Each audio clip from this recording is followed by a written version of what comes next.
Welcome to the Brain Body Fit podcast.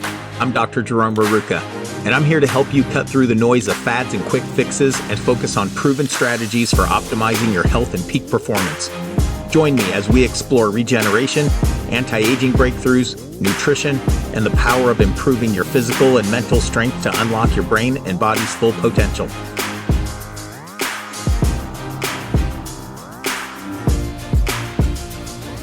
Welcome, everybody, to the Brain Body Fit podcast. I'm your host, Dr. Jerome Rerucha. Today, we have a very special guest to me, Charlie Shanks from Erchonia. And you are going to learn a lot about light therapy. So many of you are probably aware of this already, as it's very popular with red light therapy in the consumer social media. It has just exploded of the benefits of red light therapy. But many people, including the experts that lecture from the biohacking perspective, may not know the history of how we got to this point and how that consumer explosion has started. And it absolutely, in America, and the research boom started with Erchonia. So Charlie, welcome very much. Introduce yourself and your role with Erchonia, and let's go from there. All right. Well, thanks, Jerome. Always good spending time with you. I know you and I go back quite a way, 25 plus years now. I am one of the principals at Erchonia, mainly overseeing the sales and marketing side. We started the company in 1996. Really, the idea was not even to start a business, but necessity being the mother of invention, doing something that my brother Kevin came upon to really just help our father, who was struggling with some daily pain. And we can certainly get into more of that if you would like. Well, it's an American success story of how, just like you said, it didn't start out as a business. It started out as a need. Your family had a health concern with your father. You guys have a very close family. So I'll just chime in. Erchonia is a true American success story. It's family owned. It's not publicly traded. As people learn more about this, people are always like, can I invest in this? Because it is so amazing what they've achieved and continue to. But no, it's a privately owned company in the family. So yeah, let's start about what motivated you to really start. You know, there is a really great emotional story behind this, and obviously how your family pulled together, and you have helped, no doubt, hundreds of thousands, even millions of people with this non-invasive, safe, research-proven technology. Yeah, it was about 95, 96. My father was a paratrooper. And, you know, back then when they were jumping out of planes, landing, they weren't quite landing as soft as they do now. But he sustained injuries, as many of us do as you know, in our youth. As he got older, those injuries became chronic, you know, more day-to-day struggles he was having. At the time, he was seeing different types of physicians, trying to figure out what can help. He certainly didn't want to go the drug route. Not getting a whole lot of relief. Certain things would help, certain things wouldn't, but nothing was lasting. At the same time, my brother Kevin was, he's an engineer by trade, and he was looking at a lot of different things at the time and seeing these helium neon lasers and some research that was coming out on those. And thought, you know, there is some data here showing pain and inflammation and benefits of it. So to get to the point, he took an old technology, helium neon, and he put together that first laser that you see there on the screen. Now, that was a few iterations, as you can imagine, a lot of trial error, spent a lot of money getting even to that point. But he really built it just to help our dad. It wasn't an idea of a business. But the effects on my father were so profound that when he went back to his doctor, he wanted to know more. You know, what are you doing? How is this helping? And he was open-minded enough to look at it and to give it a shot, start treating himself, his family, as we were treating ourselves and our family. The one thing we knew about lasers then, or these types of lasers, is they were safe. There wasn't much research on efficacy, but we knew 100% they were safe. Just, you know, keep it out of the eyes. So we were treating our families. He was treating his families. Ultimately, he started treating some of his patients. That's where we started to see a lot more data that was coming in, and a lot of it's just anecdotal at that time. We didn't really know, other than we're getting great pain relief from it, where these lasers and what they could treat. And We just didn't know much then. There wasn't much research we could even look at. But it was helping our father. It was helping him immensely. And then I saw some personal things with my daughter at the time, who was just a baby. And then we found another doctor through the person that was treating my father, and he was intrigued enough. So it really started there is just anecdotally, what can these things do? And it really got us to look into a lot further of, how many people can we help with this? And a couple early adopters and people that were open-minded enough to take the journey with us jumped on, and kind of rest is history from there. Yeah, so we're going to take a little walk through the history in memory lane. And right here is I have a slide up in 1996. Basically it was started. This is the exact house that one of the primaries to your company lived in that neighborhood. And this is where it was created, but this is not where it stopped. So there's a lot that's happened in between here for people who are visually watching this. Some of you are just driving your car, and you're going to really be able to follow along through this. But I always like to kind of put some pictures in there for those watching it on a screen. And a lot has happened. And I've been pretty blessed to see a lot of this growth. I was not there with you guys in the garage, but somewhat very, very early on when seminars just got started. And it's been amazing to watch that growth. And again, I'm very passionate about myself from a different perspective, not from inside the company, but seeing how this helped, seeing how this really was fascinating to my career of educating and helping people, and how it's all tied together. So this will be a great memory lane for both of us coming through here. So obviously the building on the right is where you're at now, and we'll review this at the end so people can contact you. But where are you located right now? We are currently in Fountain Inn, South Carolina. And quite a change from what you see. The garage there was the first few lasers that were built, and that garage had about 5 different types of machines to make that first laser you showed. And we've come a long way, as you can tell. We are now in a facility. We just moved into that building about a year and a half ago. And we built it, from the ground up, and we made it to where we could have efficiency, to meet not only requirements of FDA and governing bodies, but also from a sales, now that we've actually have sales international all across the world. Yeah, it is fantastic. And obviously, we'll tell people how they can contact, because you have seminars there, you have them all over the country in different parts of the world. But from where we saw that first box, this kind of gives the people an idea. So when we're talking about low-level lasers, if people aren't familiar with that topic, lasers are so fascinating. That's not hard for people to understand, especially where technology is going. For a long time, people are aware of the precision of surgical lasers. And I always like to make that correlation when I explain this to patients of how phenomenal these are with healing, or what I taught the many hundreds of seminars with your company. And the precision of the precision of surgical lasers has been around for decades. And now we have the precision of low-level lasers. So instead of surgical precision, we have healing precision.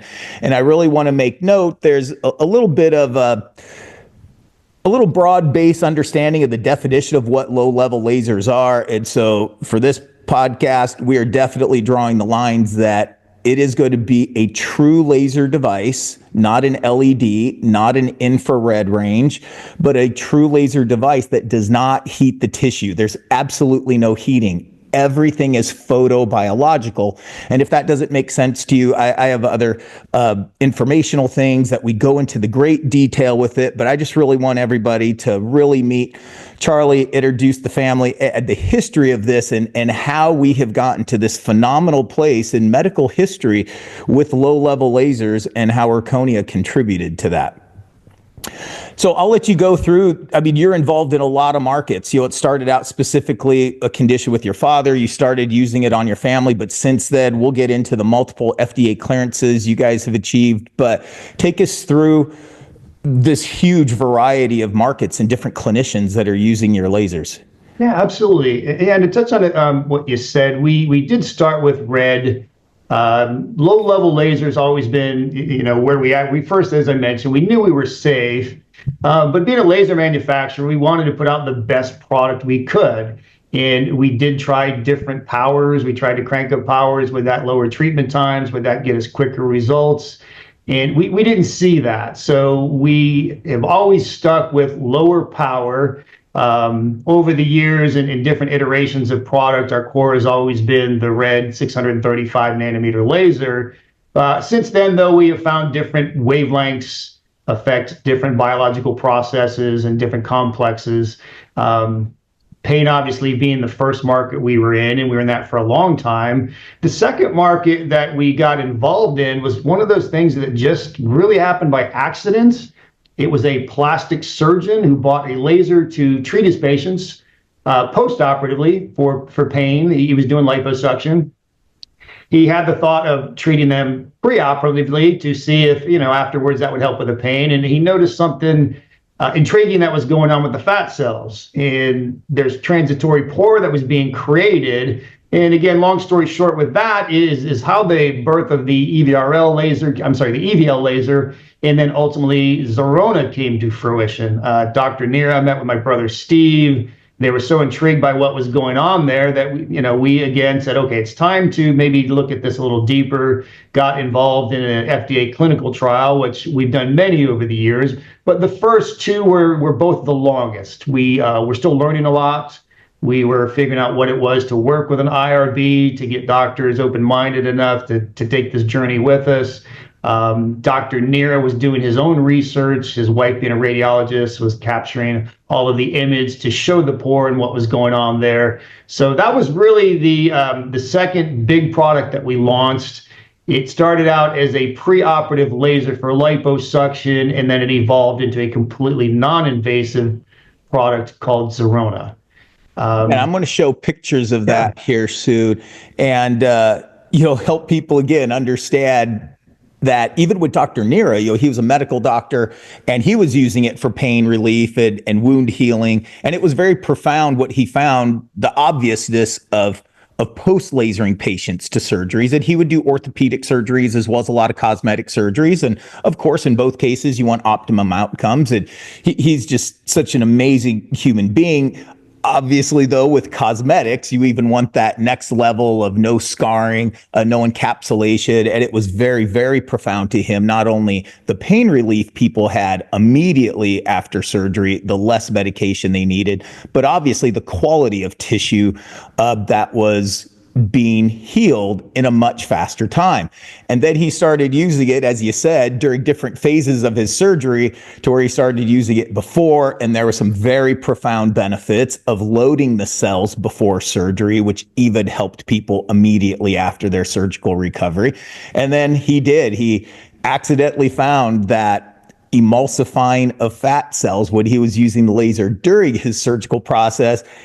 And what are those things again? Some God intervention in terms of how that has created an entire standalone division for Erchonia and standalone products. So very exciting transition for everybody when we were a part of that. Yeah, that was first time, and we were in the aesthetic market, and we didn't really know, again, at that time, what type of market this was. This was brand new to us. And as we introduced it, much like when we introduced the red and we had the FDA clearances come through, we think, oh, this is great. Everybody's going to know about it. But that's not traditionally how it works. We were maybe a little naive in the early phases of understanding FDA. And people don't always understand the FDA. They don't just taste for safety. They do make you prove efficacy. And those were both two big milestones for us, but it did bring us into another market. And the aesthetic market then also really kind of what got us into the next phase of the violet laser.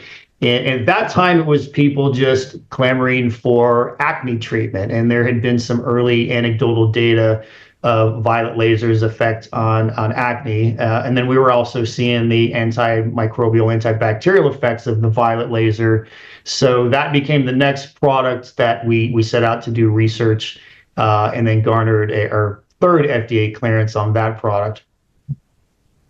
And so obviously the human market and lasers are safe for pediatrics all the way to the elderly, but then you also expanded, I don't know exactly what year that was, but in the veterinary market as well. Yeah, the veterinary market, as the company was growing, we always knew that veterinary it's a big market. Lasers have a very profound effect there. Our resources, just as far as people, were a little thin, and trying not to be spread too thin. I guess you could say best word we were dabbling in that market. But it was also another market that we found, and I say early adopters just because there wasn't a lot of research out there. And the people that got in, they seen the benefits early on as we would put product into their clinics, and were willing enough to write papers, to be research sites for us. So yeah, to your point again, that launched now a third market in the veterinary market, which we continually work in. A lot of research done there as well, and a lot of ongoing research, which we can certainly get into later. Yeah. Yeah. So as you mentioned, research, there's a lot of things that set Erchonia apart. And there's a lot of people out there with great anecdotal stories. And here again, pulling it back into the consumer market, and I'm not against people buying LEDs. Hopefully the LEDs work for you if you're buying them for home use, but if it doesn't, and you keep hearing all of these great things about light therapy, I really want people listening to know there's a distinguishment of a consumer market. And when you hear red light therapy, those are not laser diodes.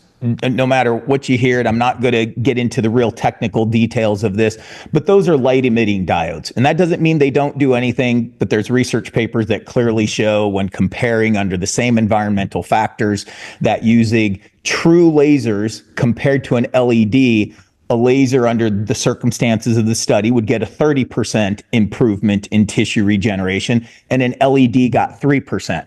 So there is a significant difference. So if you're getting results, great, but if you're not, there are so many benefits to seek out a professional healthcare provider using Erchonia lasers, the amount of seminars that they've done. It's very profound. You guys have really done a great job, not just making a great product, you validate it through level 1A FDA studies, but then the amount of education you've provided. I mean, it was common for over 20 years. I don't know how many you're doing now, but you've been doing over 150 seminars a year for a long time. And that's not even counting trade shows and things you guys are at. So you are huge into education as well as providing this great product. Yeah, that's a great point. As we started, there wasn't a lot of research. Lasers weren't taught in schools. We figured the best way to approach the market, we knew we had to put the research out there. People would be skeptical, and justifiably so. When you're feeling a red light on you, or you're seeing a red light on you, and you're not feeling a lot, there's reasons for skepticism, and we knew that. That's why the research became so important to us. And to your point with LEDs, when we do the research with the FDA, they require us to provide a placebo or sham device. And that device was LEDs so that we could measure the two. So, whether LEDs are working or not, for, as you say, from a consumer basis, what we proved in clinical trials is they don't really have that much of an impact. The seminars that we did were to educate people not only on the research, the data that has been shown, how to implement lasers into your practice, what you can treat, and us being governed by the FDA. Here's what our 510(k) market clearances are, and this is what we are allowed to market according to. Yeah, it is. We look at research. This is kind of an estimate, but light therapy from a device has been around since the mid 60s. So it started in Europe. It's been around since the mid 60s. Even then, a lot of people knew they worked. They just didn't know how they worked. There wasn't a lot of research. Every racehorse in Europe had its own laser at that time because of the money on the line. What you're talking about, winning and losing just with the horse racing industry, and optimizing the performance of the animals. But it was also big used on human use there. There were studies. A lot of the studies were with infrareds, high power. They were stuck in depth of penetration. And really kudos for you, because even though this did get a much bigger start in Europe, and it was infrared, long wavelengths, higher power. And you guys immediately, when you came into this, and again, whether it's intuition, obviously you had an engineer as one of the brothers immediately, just your whole family, how they looked at this, but you did start from the ground up. You didn't rely on other people to build these things. You didn't rely on other people to do research. You weren't stuck in the ideology of that time, and you played with different wavelengths and you played with different power outputs, and you were finding it that the mainstream at that time of how these devices were accepted, you're like, there's a lot better way to do this. And it was using true laser diodes, not infrared. And then also turning the power down got much more biological results. Now, you couldn't feel it because when you use infrareds and you turn the power up, you can feel warmth. And people are like, ooh, it's warm. It must be working. And in a separate podcasted information that I'll teach, I'll kind of explain that actually that heat has therapeutic benefits, but I personally would rather use conduction or convection methods of heating when there's a therapeutic need for that, not a radiation device. These things are completely safe, but creating heat with radiation, if you want heat, I think there's a lot more effective and safe ways without throwing that entire industry under the bus. But you guys completely proved it, truthfully turned the entire research world upside down on its head, not just in the United States, but in the world, going low levels. And you guys would not budge on that because you took a lot of spears and a lot of criticism early on, and you would not budge because it was so obvious to you of what you were seeing with your very, very level 1A studies and anecdotal uses prior to it. Yeah, it's a great point. Early on when you're treating your family, and then we became some of our own guinea pigs, the first thing you want to know that you're doing is something that's safe, right? And that became imperative to us. And then can we get a result with what we're doing? And as we started to see the result, as I mentioned, and Kevin being an engineer, we were tinkering with the ideas of our better ways, faster ways, more power. The benefit of research, though, is we seen that we just were not getting a positive benefit. And there was the potential for some deleterious effects that we just wanted to stay away from. We have done research studies that didn't work out, but that's also part of the process. Lasering too much for a certain condition, meaning lasering every day when we did our fat study, did not garner us a better result than it was if we did it every 3 days. And I could go on some of the other studies that we did to try to prove things out. And that research is just as valuable, even though they never came to fruition. It showed us what wasn't working.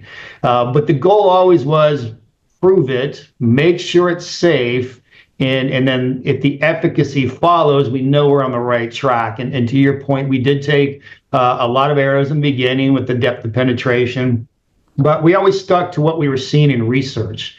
Thank God for my brother Steve. He was very diligent about proving it out. Set your ideology aside. Let's see what the data shows us. If there's a better way to do it, let's try it. And then we stuck to our principles on that. And we've always seen in every study we've done now, other than different wavelengths, we've kept to the lower power. And it's, I think, been beneficial, not only for us and the brand that we've tried to put forth, but I think for the long-term benefits of our providers and the patients. Yeah, it has been an amazing journey, and I'm just going to kind of walk us through this history a little bit from our perspective standpoint. So again, in the mid 60s, they were around, a few papers back a while ago. This is just an estimate. I just used AI because I wasn't paying attention to PubMed that much when I first started lecturing in late 2000 with this. But just asking the question, how many research papers in PubMed? It said there was like 388 research papers. And as of yesterday, there's 10,999 on the consumer search database. So if you're in a university, you're probably going to see more than this. But I think this point is just really important to make to consumers. Like, this is the most researched device of modern time. And it's not slowing down. I mean, for those of you that can see this slide and we see where Erchonia started, I mean, it's just been flatlined. So when you look in PubMed, there's kind of this ski slope that describes the amount of research studies every year is a bar. So we see this ski slope, and from 1965 into the late 90s, I mean, it's pretty much just a flat line. There was not a lot out there. And Erchonia opened their doors in 1996, treating their family. Very small fingerprint at that time, but in a very short time because of their diligence in research, starting to do seminars. creating the controversy, not intentionally, but sticking to their guns. A few years after that, Erchonia did in 2002. And this was not easy. So people go, oh, that was easy. No, there was a ton of blood, sweat, tears, massive expenses. You guys funded this all by yourself and, did not start off as a rich family. It's like, oh, we can just put this into it. I mean, everybody was working one or two jobs in order to do this at this point. And then we see the hockey stick, and it just took off because it was irrefutable what you guys were proving. You were really becoming substantially growing regularly in the business sector, but not just in the business sector, but in the research sector, really validating what you guys do. This episode is brought to you by ViBplate Whole Body Synchronous Vibration Platforms. If you're seeking an additional health and performance edge, ViBplate transforms exercise, recovery, rehab, and aging. Unlike typical vibration that uses a shaking stimulus, ViBplate's parallel wave synchronous vibration technology enhances and integrates muscle and brain connection like no other. Not only does ViBplate increase recruitment and improve neuromusculoskeletal function, it coordinates the brain-body communication and piezoelectric activity. For athletes, ViBplate optimizes warm-up and cool-down and can be used during peak performance exercises. With most units rated for 2,400 pounds, it's built for heavy lifting, intense training, and lasting durability. In rehab, it's a true game changer, accelerating circulation and recovery for sprains, strains, post-surgery, concussions, and many more measurable benefits to both patients and clinicians. For the elderly, it promotes graceful aging, preserving physical and mental health, even aiding those with severe degenerative conditions. Great for at-home use. Go to ViBplate.com to see all available models. At checkout, use code BBF15 to receive 15% off. That is BBF15 and advance your health and performance today. And I really want to drive that point home to the listeners that starting from the grassroots that we did, and when you talk about the biohacking boom of light therapy, but even if you get into the medical licensures and the FDA clearance of this, I have no problems telling people I don't own Erchonia. I was just a subcontracted speaker for a lot of years. I was really proud to do that and exciting to bring this technology out there. But it just an amazing revelation to see that transition happening live. Yeah, and appreciate that, Jerome. You're right. In 1996, when we started, we were all working other jobs, and it was really, again, just an idea to help benefit our father. And it came to the point as we were seeing results and other doctors telling us there's really something here. We knew we had to take the next step, and that was to work with the FDA. At the time, we were a little unsure. How do you go about getting an FDA 510K market clearance? And, our brother Steve took that challenge on, and first study took us about 2 years. The results came back so good, the FDA said, there's something wrong here, you need to do this again. And so that took about another year and a half. They had us change something very small in the study, but it garnered even fractionally better result than the first time. And, anytime you're dealing with the governing bodies, it's a slow process, but you do learn a lot through it. And so those experiences have been extremely valuable for us. It's why we've always said if we're going to do something, we want to stick with the gold standard of a level 1 clinical study, multi-site, placebo-controlled. And from there, it took us a couple more years to get the next one, a little more familiarity. But we'd say that there's gambles as any business, any family business that starts up. You're how much room is on your credit card to fund studies and bring things in. And we wanted to do it on our own, and we were fortunate enough to be able to do that. Success is always about the people that are around you, and we all stuck together. And in 2002, we were completely relieved and certainly ecstatic that we got the market clearance. But it's not that, the phones just start ringing off the hook. Now the real work begins, and how do you, go show people that here's what the study is, here's the efficacy of it, and here's how you use it. And you were certainly early in that process. And there's that early adopter that they know it's safe, it's non-invasive. They're not waiting for the FDA clearances. So, there was a group of natural healthcare practitioners and the Dr. Rodrigo Neres in the medical world that were all a part of that they really saw the aha moment, and they could see what they could contribute to it. But then there's a certain set of ears out there that if you really want validation, if you don't have research, they're not going to look at it at all. And another thing I can't stress enough, the FDA is a mafia to protect the pharmaceuticals. And this is a non-pharmacological device. And it's almost more of a historic achievement, the fact of how you achieved this in a pharmacological industry of pain reduction. And this is safe, non-invasive, non-toxic, and even more amazing of what it took. But even the FDA at that time, they were just recognizing how bad the standard of care was and how hard the drugs were on people. And you had to prove it, but they were at least open to listening to a non-pharmacological device at that time, seeing where everything with OxyContin was going and the real problems and addictions. Yeah, Steve took that challenge on, and we did work with some very good people at the FDA, and they helped us through that process. And of course, you're working with the independent review board, not knowing exactly what to expect or how to go through it. But as I mentioned, we did learn a lot through the process. It's always slow, and understandably so. I think first and foremost, we want to know there isn't anything that we're doing that's harming people. There's no long-term side effects.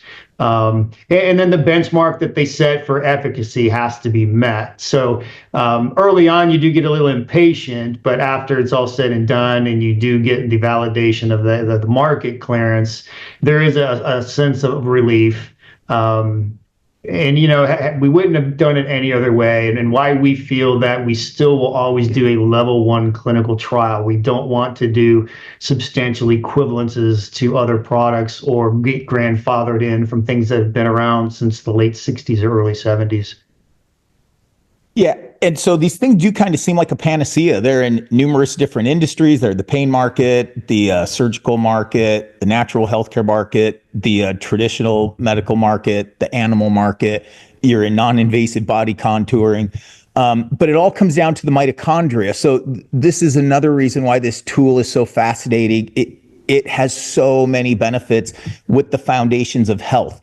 And the mitochondria is in every single cell of the body except mature red blood cells right before they're going to recycle, and your body makes new red blood cells. And so therefore, that's why when you go into PubMed, you will see studies that validate hundreds and hundreds of different symptoms, but it's because of that common denominator of the mitochondria. And every cell in your body, whether it's a muscle cell, it's a bone cell, it's a brain cell, it's a heart cell, they all have mitochondria that are required to make energy. That energy helps the energy of what that cell and what its role is, whether it's a liver cell, it's a bone cell, it's a nerve cell. They all require the same ATP energy, and certain cells are more energetically active, metabolically active than others.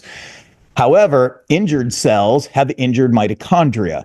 And additionally, like I said, the early adopter group got that. That knowledge was always mentioned prior to your FDA clearances, but what your research and that first FDA clearance really did is it put an exclamation mark on the stamp of proof of how much we learned through photobiology of the electron. The photon donates an electron. That electron goes to an electron through the electron transport system in the mitochondria, ultimately making ATP. Now, this is not a substitute for food.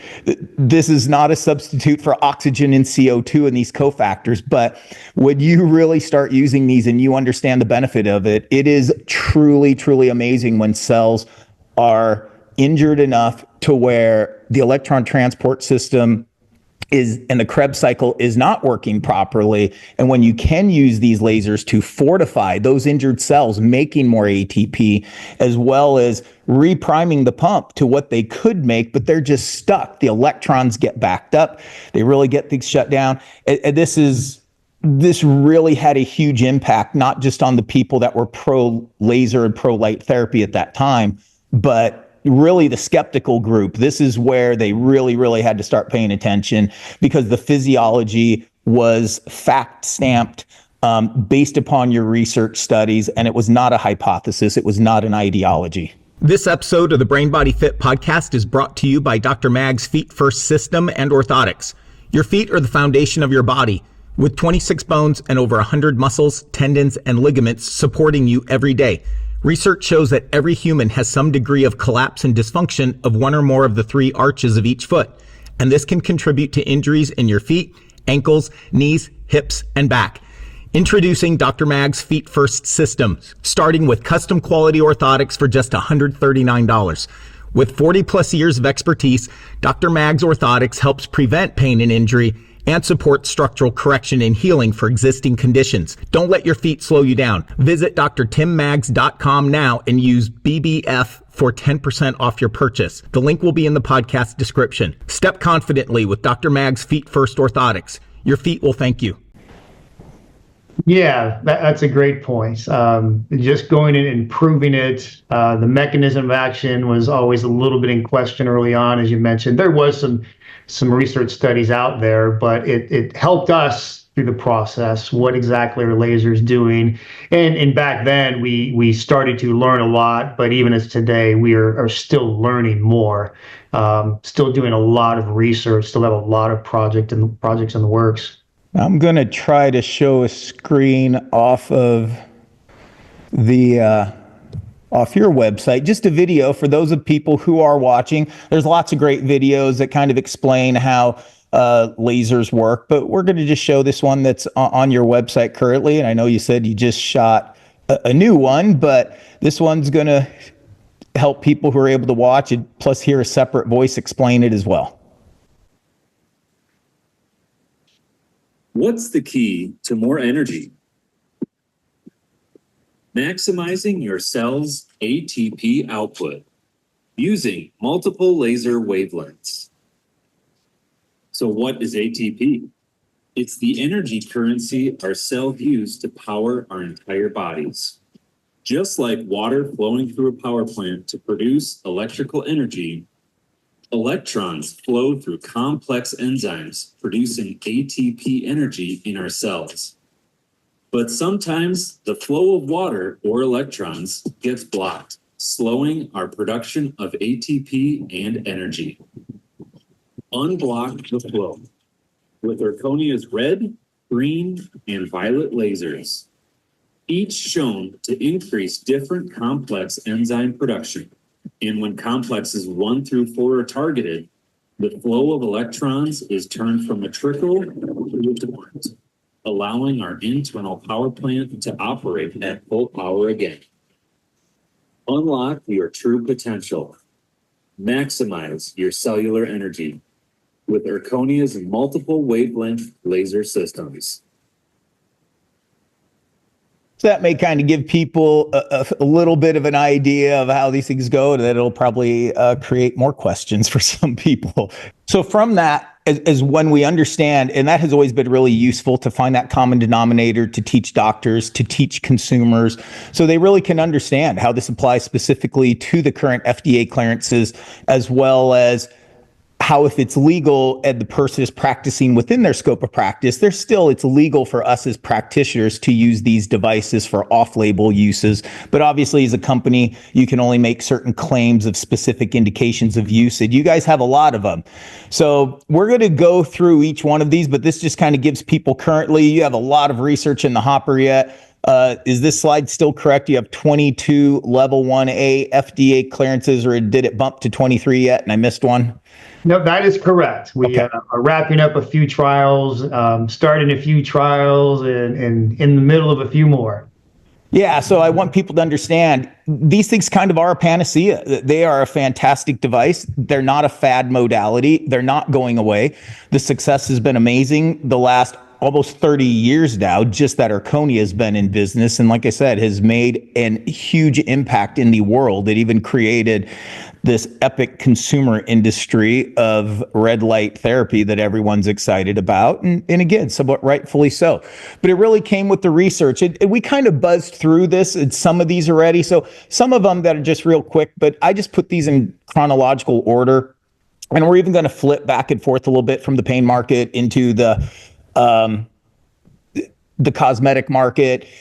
But we don't have to spend a lot of time on these, but I think this is just really useful. So people listening to this, in this case, this is 2002, chronic neck and shoulder pain. You already mentioned how that started it. And this really started that hockey stick boom, not just the research that Erchonia was doing, but all the skeptics around the world really started taking notice and tried to disprove what you were doing. And when they couldn't disprove what you were doing, then they realized, okay, there are these higher powered units that have photothermal applications, but I really want to stress what Erchonia does, and they won't budge on it, is photobiological, where there is no heat because all of that energy is being transferred through the Krebs cycle. It's very efficient, and it increases the metabolism of healing at that level.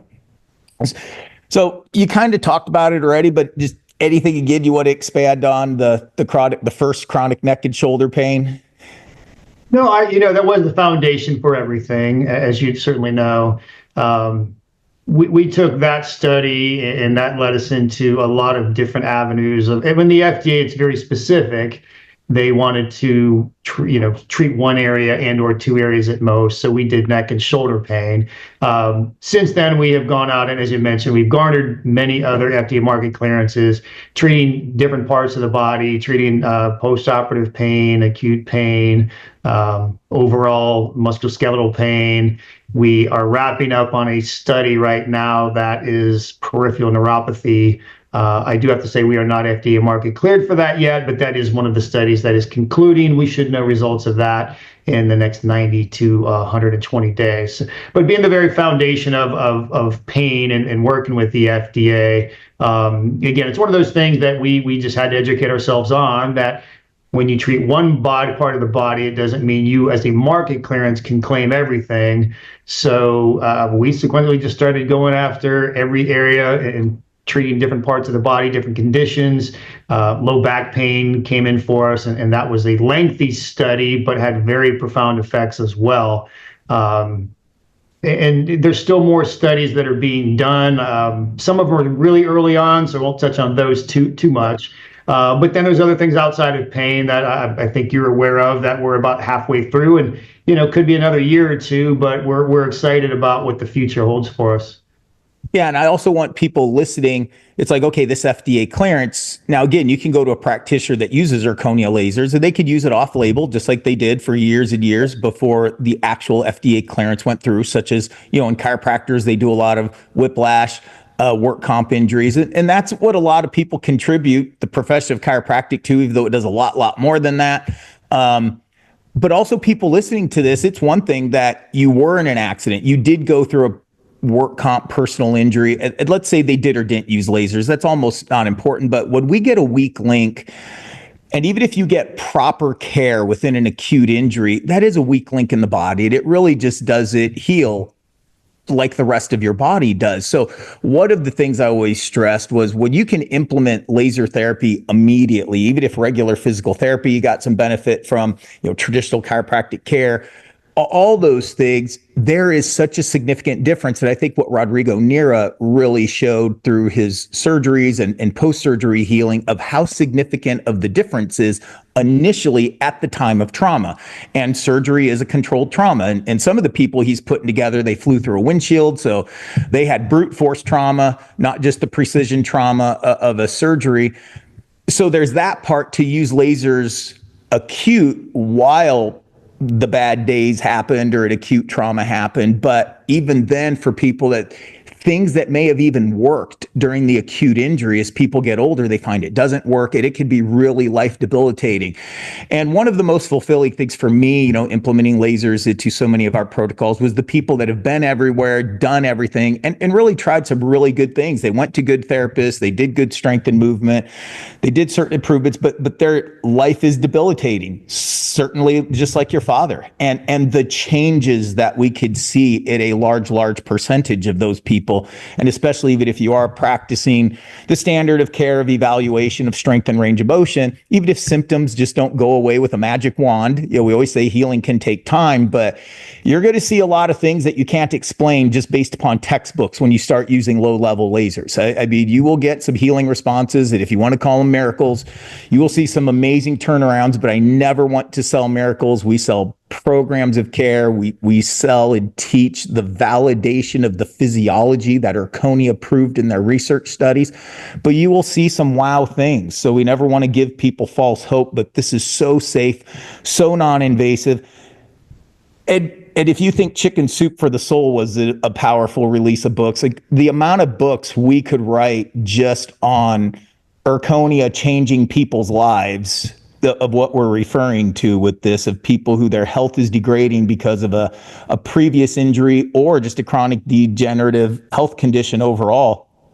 It's been very wowish. And like I said, I just want to really encourage people, even if you're going to other practitioners and you haven't specifically had an Erchonia laser used, you want to look at this. It is the most validated true light therapy device, but it's a true laser, not just a light therapy device. So here's just kind of listing many of the FDA clearances at different wavelengths have universal benefits, but also one thing that was historical about Erchonia is, once you guys proved red was so effective with pain that it was just this overpowering echo throughout the research community of red and pain. But we knew the entire time, as soon as you came out with the violet laser, which initially was for acne, but it's legal for us neuromusculoskeletal practitioners to use it in our practice. So we knew the benefits of applying violet into the pain market. We were doing that for 20 years intensely before it ever got FDA cleared. Not 15 years solid. Yeah. Yeah, a lot of things that come in anecdotally, and a lot of those things do drive our next studies.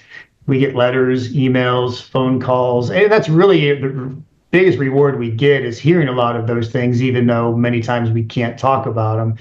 As you mentioned, we never want to give a false hope to anybody who's suffering from a certain condition that we haven't proven. But with that said, when the anecdotal information comes in, it usually does drive us to look at the parameters of a study. Is it something that we can get through the FDA, and we will work with them on pre-market studies and what we need to do. And that really sets the course for the future, as we have many more things in the pipeline. And as I mentioned, hopefully, another one or two will conclude this year that we'll be able to talk about, and maybe the third or fourth quarter. Yeah, now I know we referred to it before, but it's worth revisiting. Just kind of going in order here. But in 2004, we kind of mentioned early on, this was Dr. Rodrigo Nera, and the fat emulsifying, somewhat accident using the laser on pre and post operative pain and surgical healing that he was doing.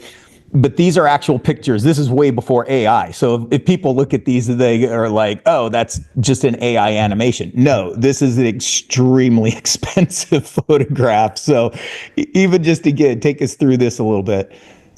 Yeah, that as I mentioned, it was a handshake agreement. Steve met Dr. Nera at a trade show, and he just was so concerned about what he could do to help with his patients post-surgery for pain. As many people can see, liposuction, it can come with some discomfort.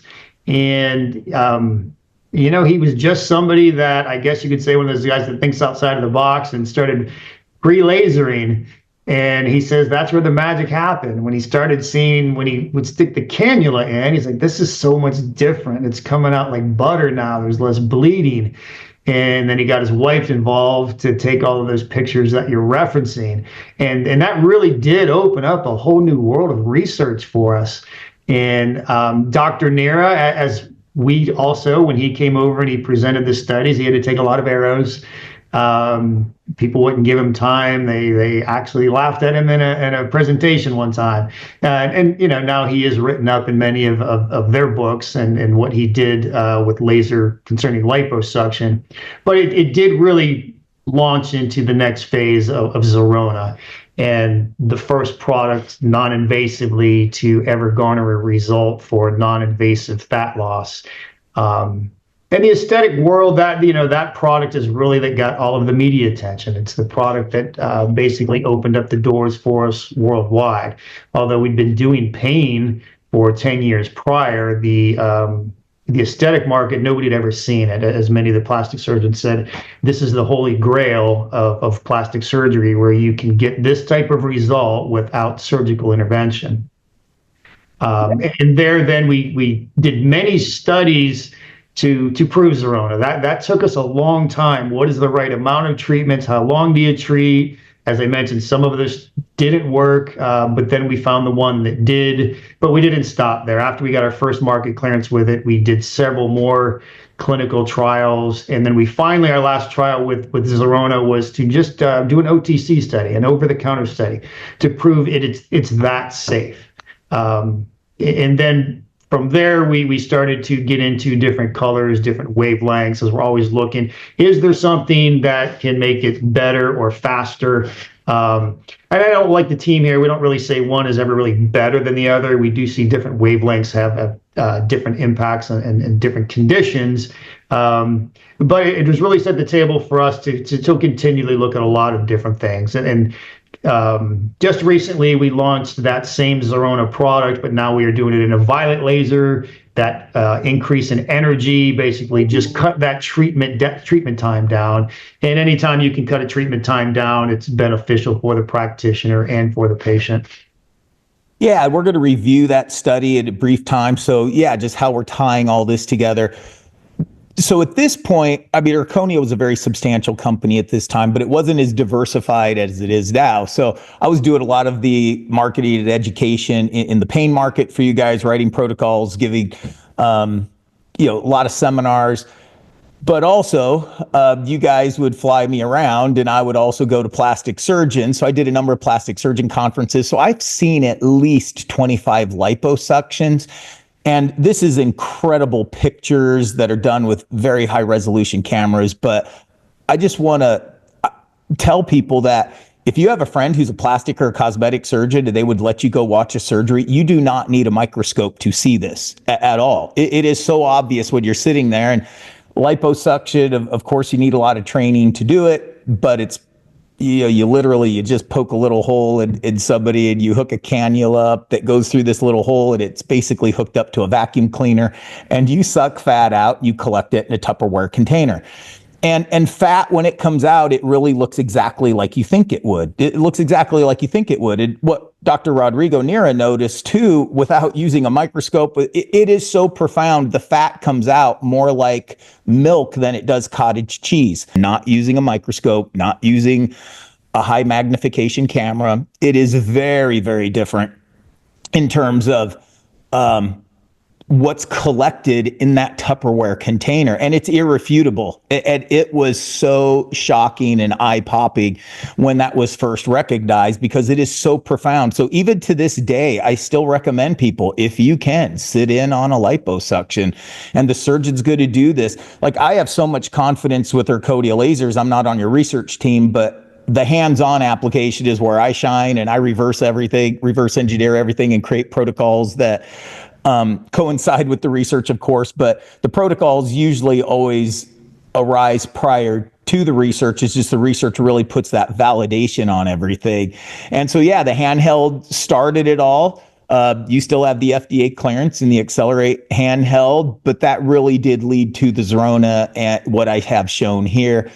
And as you said, the amount of studies you guys did on this, and the amount of cosmetic surgeons, plastic surgeons that were involved in this, along with your FDA team, led to the scanner lasers that definitely had a more advanced, sexy look in the marketing aspect, and even increased the efficiency. And this is not just around the corner. Like, you guys did so much work and research to validate how safe and effective this was, but then you actually achieved not just a medical grade FDA clearance, that this is so safe and non-invasive.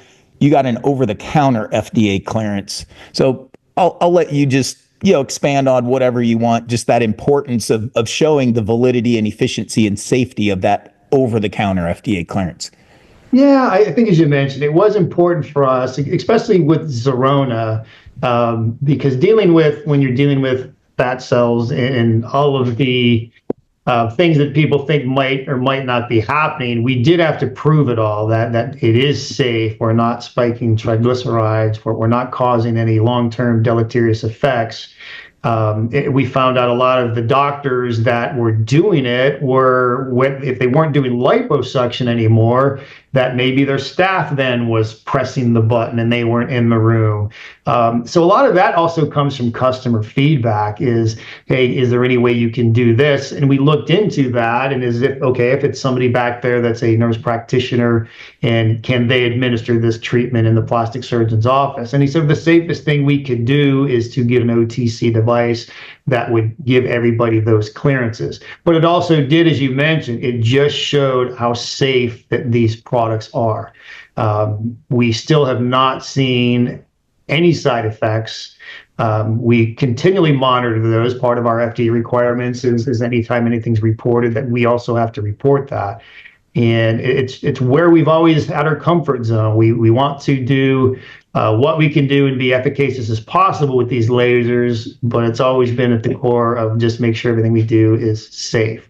It's the only product right now that we have that is OTC. As you mentioned, when you're getting into pain and you're using certain protocols, putting that hands in people like yourself that know how to administer it is where we know we're going to get the greatest result, and the patients are going to see the greatest changes. So we've never felt that OTC was the right place for those products. Yeah, so it really has achieved, that status in the medical community. And you guys you've created a very, very professional product, the amount of level 1A research that goes into it. These are very simple devices to use that consumers could use them. And even in this case, there are spa owners. Obviously, Erchonia prefers to really flagship the professionals, but then, of course, there's consumers that have really chronic problems. Sometimes they can't go to, get lasered every single day. So there has been cases where practitioners can write a prescription, even though you could buy these things over the counter, even for the handheld. A lot of respect for the professionals to keep the education and the administration into the professionals. But obviously, the professionals know that there's certain people that they've worked on regularly that these things are so safe and non-invasive. There are cases where people have these for home use. Yeah, the FDA does give it a prescription clearance, and you're right, we have had a few of those. And as long as their practitioners are giving them proper protocols and guidance on that. But we've always kept it, as you mentioned, put into the hands of the professionals that know how to administer it, where and why. That's where we've always felt the safest. Yeah. So here, Gid, it started with red laser for the non-invasive body contour. You already touched on this, so we'll just buzz through some of these. But for people that are visualizing it, yeah, these devices are very impressive, very futuristic technology. And some of the differences you see with the different colors is just efficiency in terms of a shorter treatment time. And plus, you've kind of broken down some of these to be specific to certain industries as well. Yeah, that's correct. I think specifically with the Zerona and going to the violet laser, as you know, more energy. And as more energy is being applied, we just thought, can we do this same type of procedure and just cut the treatment down? If it's 25% more energy, can you cut the treatment down by 25%? Does that have an impact on the provider, and does that make sense? So we did a lot of surveys and asking people, and everyone thought, absolutely, if you can cut the treatments times down and still get the same type of result, that was a good thing for us to go after. And we then did another very similar study. We wanted to do it the same way using violet, didn't change the parameters, and we were able to achieve that market clearance. So that is the newest iteration of the Zerona is in the color violet. And it's just really for that reason. Yeah, and it is. It's really been neat to see where violet, before Erchonia got their pain FDA clearance, there was a lot of early adopter clinicians that knew this had epic benefits. Violet did because of the shorter wavelength, the more energy. And I just want to be clear, it's not more power, it's not more milliwatts and watts, but the energy is 100% dependent on the wavelength, which is measured in nanometers. So, there's some conflicting information out there just because people misuse the terms of what power and energy and what electron volts are versus milliwatts and watts. And there are concerns of using too much power, but power in the case of light therapy is milliwatts and watts. And there's a huge benefit to energy delivery. And that is the foundational mission statement of Erchonia is photobiology. And when you look at shorter wavelengths, like infrareds are outside the visible spectrum. When you get inside the visible spectrum, the shorter wavelengths still have more energy, but there's no concern with that joules per centimeter squared, where research shows there's a concern with power and power accumulation versus we want that energy to get into the cell. And that is the benefit of doing true photobiology that Erchonia has proven. And the violet was, everything you saw in PubMed, it wasn't like there was thousands of studies, but there were studies that they were really excited about and really provided great motivation for clinicians to learn about the antimicrobial benefits of violet. And that alone is really profound. Just any surgical procedure where what's the number one concern of any surgery or wound? It's infection. So, right here, even in PubMed, but the doctors that really get that too, how important it is, not just for the increase in tissue regeneration, reduction in pain, but when you can close that wound faster, you're going to have less likelihood for an infection. And then aside from the body's response to this healing mechanism alone, if you just put certain viruses and bacteria in a petri dish and laser it with violet, you will see a degradation effect to many microorganisms, which obviously there's variables to that, but that's what PubMed was looking at before.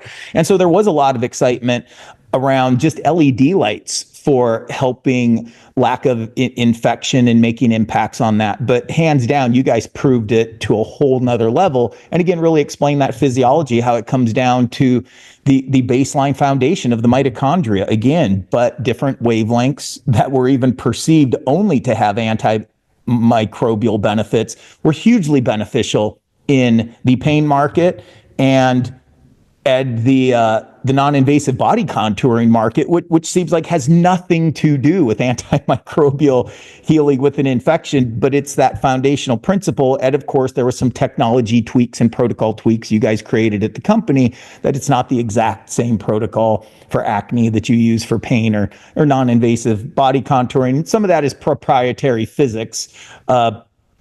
But yeah, that's where people, it's like, yeah, these are kind of a panacea of how these things do work for people.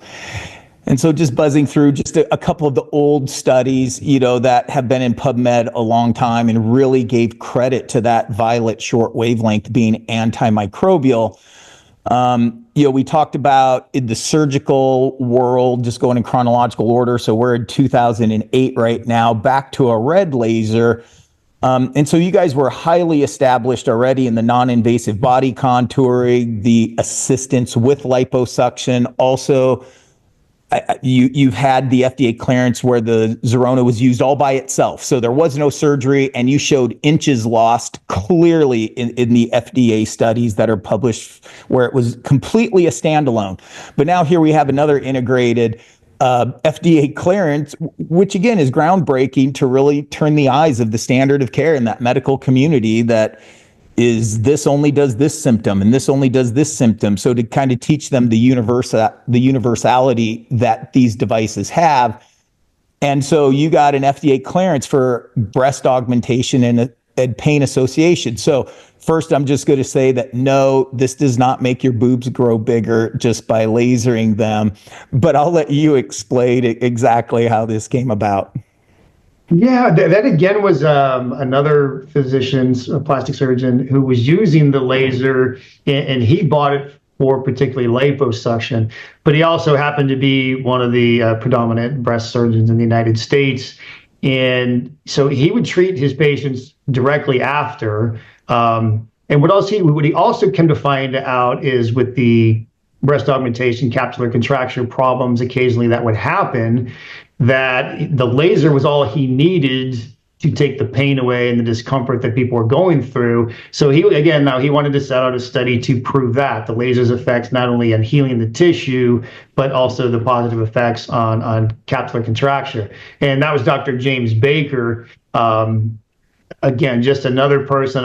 You have a handshake agreement, just really concerned about his patients, really wanted to look at the research from the purest standpoint possible. And we were fortunate enough to have him, Dr. Nira, really just want to do research to see how it benefited the people that they were treating and then communicate that to the people of their profession. It's not in terms of number of people going through it, a big application, but people that have ever gone through it understand it can be extremely discomforting. And for Dr. Baker, it was something he was delighted about, and we were certainly delighted and happy to work with him on it. Now, am I correct that also one of the things Dr. Baker was famous for was the Baker scale, which is correct an encapsulation scoring system? And let's face it, if you want any type of cosmetic surgery, I mean, you want it to look like you didn't have cosmetic surgery. And one of the things is scarring. And one of the concerns with breast implants is breast encapsulation. And I would have my own views of why that happens. And I think you could predict some just through inflammatory markers in the body and some nutritional components, but that's not in the standard of care. But what the surgeons found out, like, they don't consider those types of biological markers at all if there is a correlation to breast encapsulation. But what they also found then was that this not only changed people with breast encapsulation, they would tell me all the time, and I don't know if you can comment on that, is this might be off-label information, I don't know, but they would say all the time, like, I don't even worry about breast encapsulation in my patients anymore because we do the pre-laser surgical protocol that's been taught. We post-laser them, and they're like, we just don't really see it anymore. And that is profound if you're the customer. But I mean, let's face it, these doctors, they want everything perfect. I mean, surgeons are obsessive compulsive, and that's what we want. And so that was really awesome what they've shared with me over the years too. Yeah, it is. And we certainly are regulated by exactly what we can and can't say in that. But it had enough of an impact to garner the clearances. And for the doctors doing those types of procedures, they certainly understand the benefit of that. As you mentioned, they always want to have the most perfect procedure that they can. And that is just part of the risk. And everybody understands that. That doesn't mean it was a good or a bad doctor and or procedure. It just the body's makeup is sometimes predisposed to that, and the fact that he could help with that, and somebody, as you mentioned, who put that scale together, he certainly understand how profound it was when he could get the type of benefit he was getting from it. Yeah, and then so there was kind of a lull, which, like you said, these things are hard. Even when Erchonia is known worldwide for quite a while already. This is 2014, easily your first FDA clearance in 2002, really started getting global recognition. By the time you got some follow-up FDA clearances, I think your Violet initially got FDA cleared in 2004. And there are some really great things. Like you said, the cosmetic industry really puts you on even a much broader map. But there's some delays in there. And this is just for people to understand. Even when you get established and you get the routine down like Erchonia does, life does not get easier. It's not. This has been hard for everybody. I mean, I'm glad I could not do what you guys do inside Erchonia. And you guys always said, yeah, well, we can't do what you do either. So it was always a great match, but hands down. So here we go. This was exciting for me, just because being a strength coach, before being a chiropractor. So many times people look at you as a clinician, it's symptomatic relief, and I only come to you when I have plantar fasciitis or neck pain or back pain. And the Erchonia FDA clearances really speak into the ear of the listener that it's like, hey, yes, if you recognize us for that, we're very, very good for that. But we also have this technology that total game changer on results. But when we started doing this one, a lot of people with chronic neck and shoulder pain, it's always related mostly to an injury or just overall lack of health, bad posture. But this is one of those things that people who really try to take care of yourself have an equal amount of plantar fasciitis is people who don't. So even if you're a retail worker, whether you're young or old, you're overweight or thin, whether you're an elite athlete or a couch potato, like the statistics for getting plantar fasciitis and chronic heel pain are pretty much the same. So for me, the demographics, I loved this idea because this was something I could really take to the strength and fitness market, the tennis clubs, the CrossFitters, the Spartan races. I mean, the people that are pushing it, whether you're ranked nationally or globally, or you're 50 years old. And I love this concept about those people. When you're a 40-year-old tennis player, your only goal is to play tennis at age 50. And when you're a 50-year-old tennis player, your only goal is to play at age 60 and age 70. And that goes through all those types of sports, whether it's mountain biking.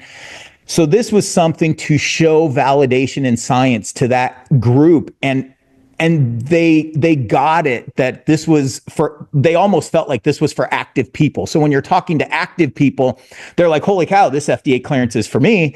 Even though if you're talking to only a passive, symptomatic, overweight person, they're going to go, oh, well, this FDA clearance is for me. So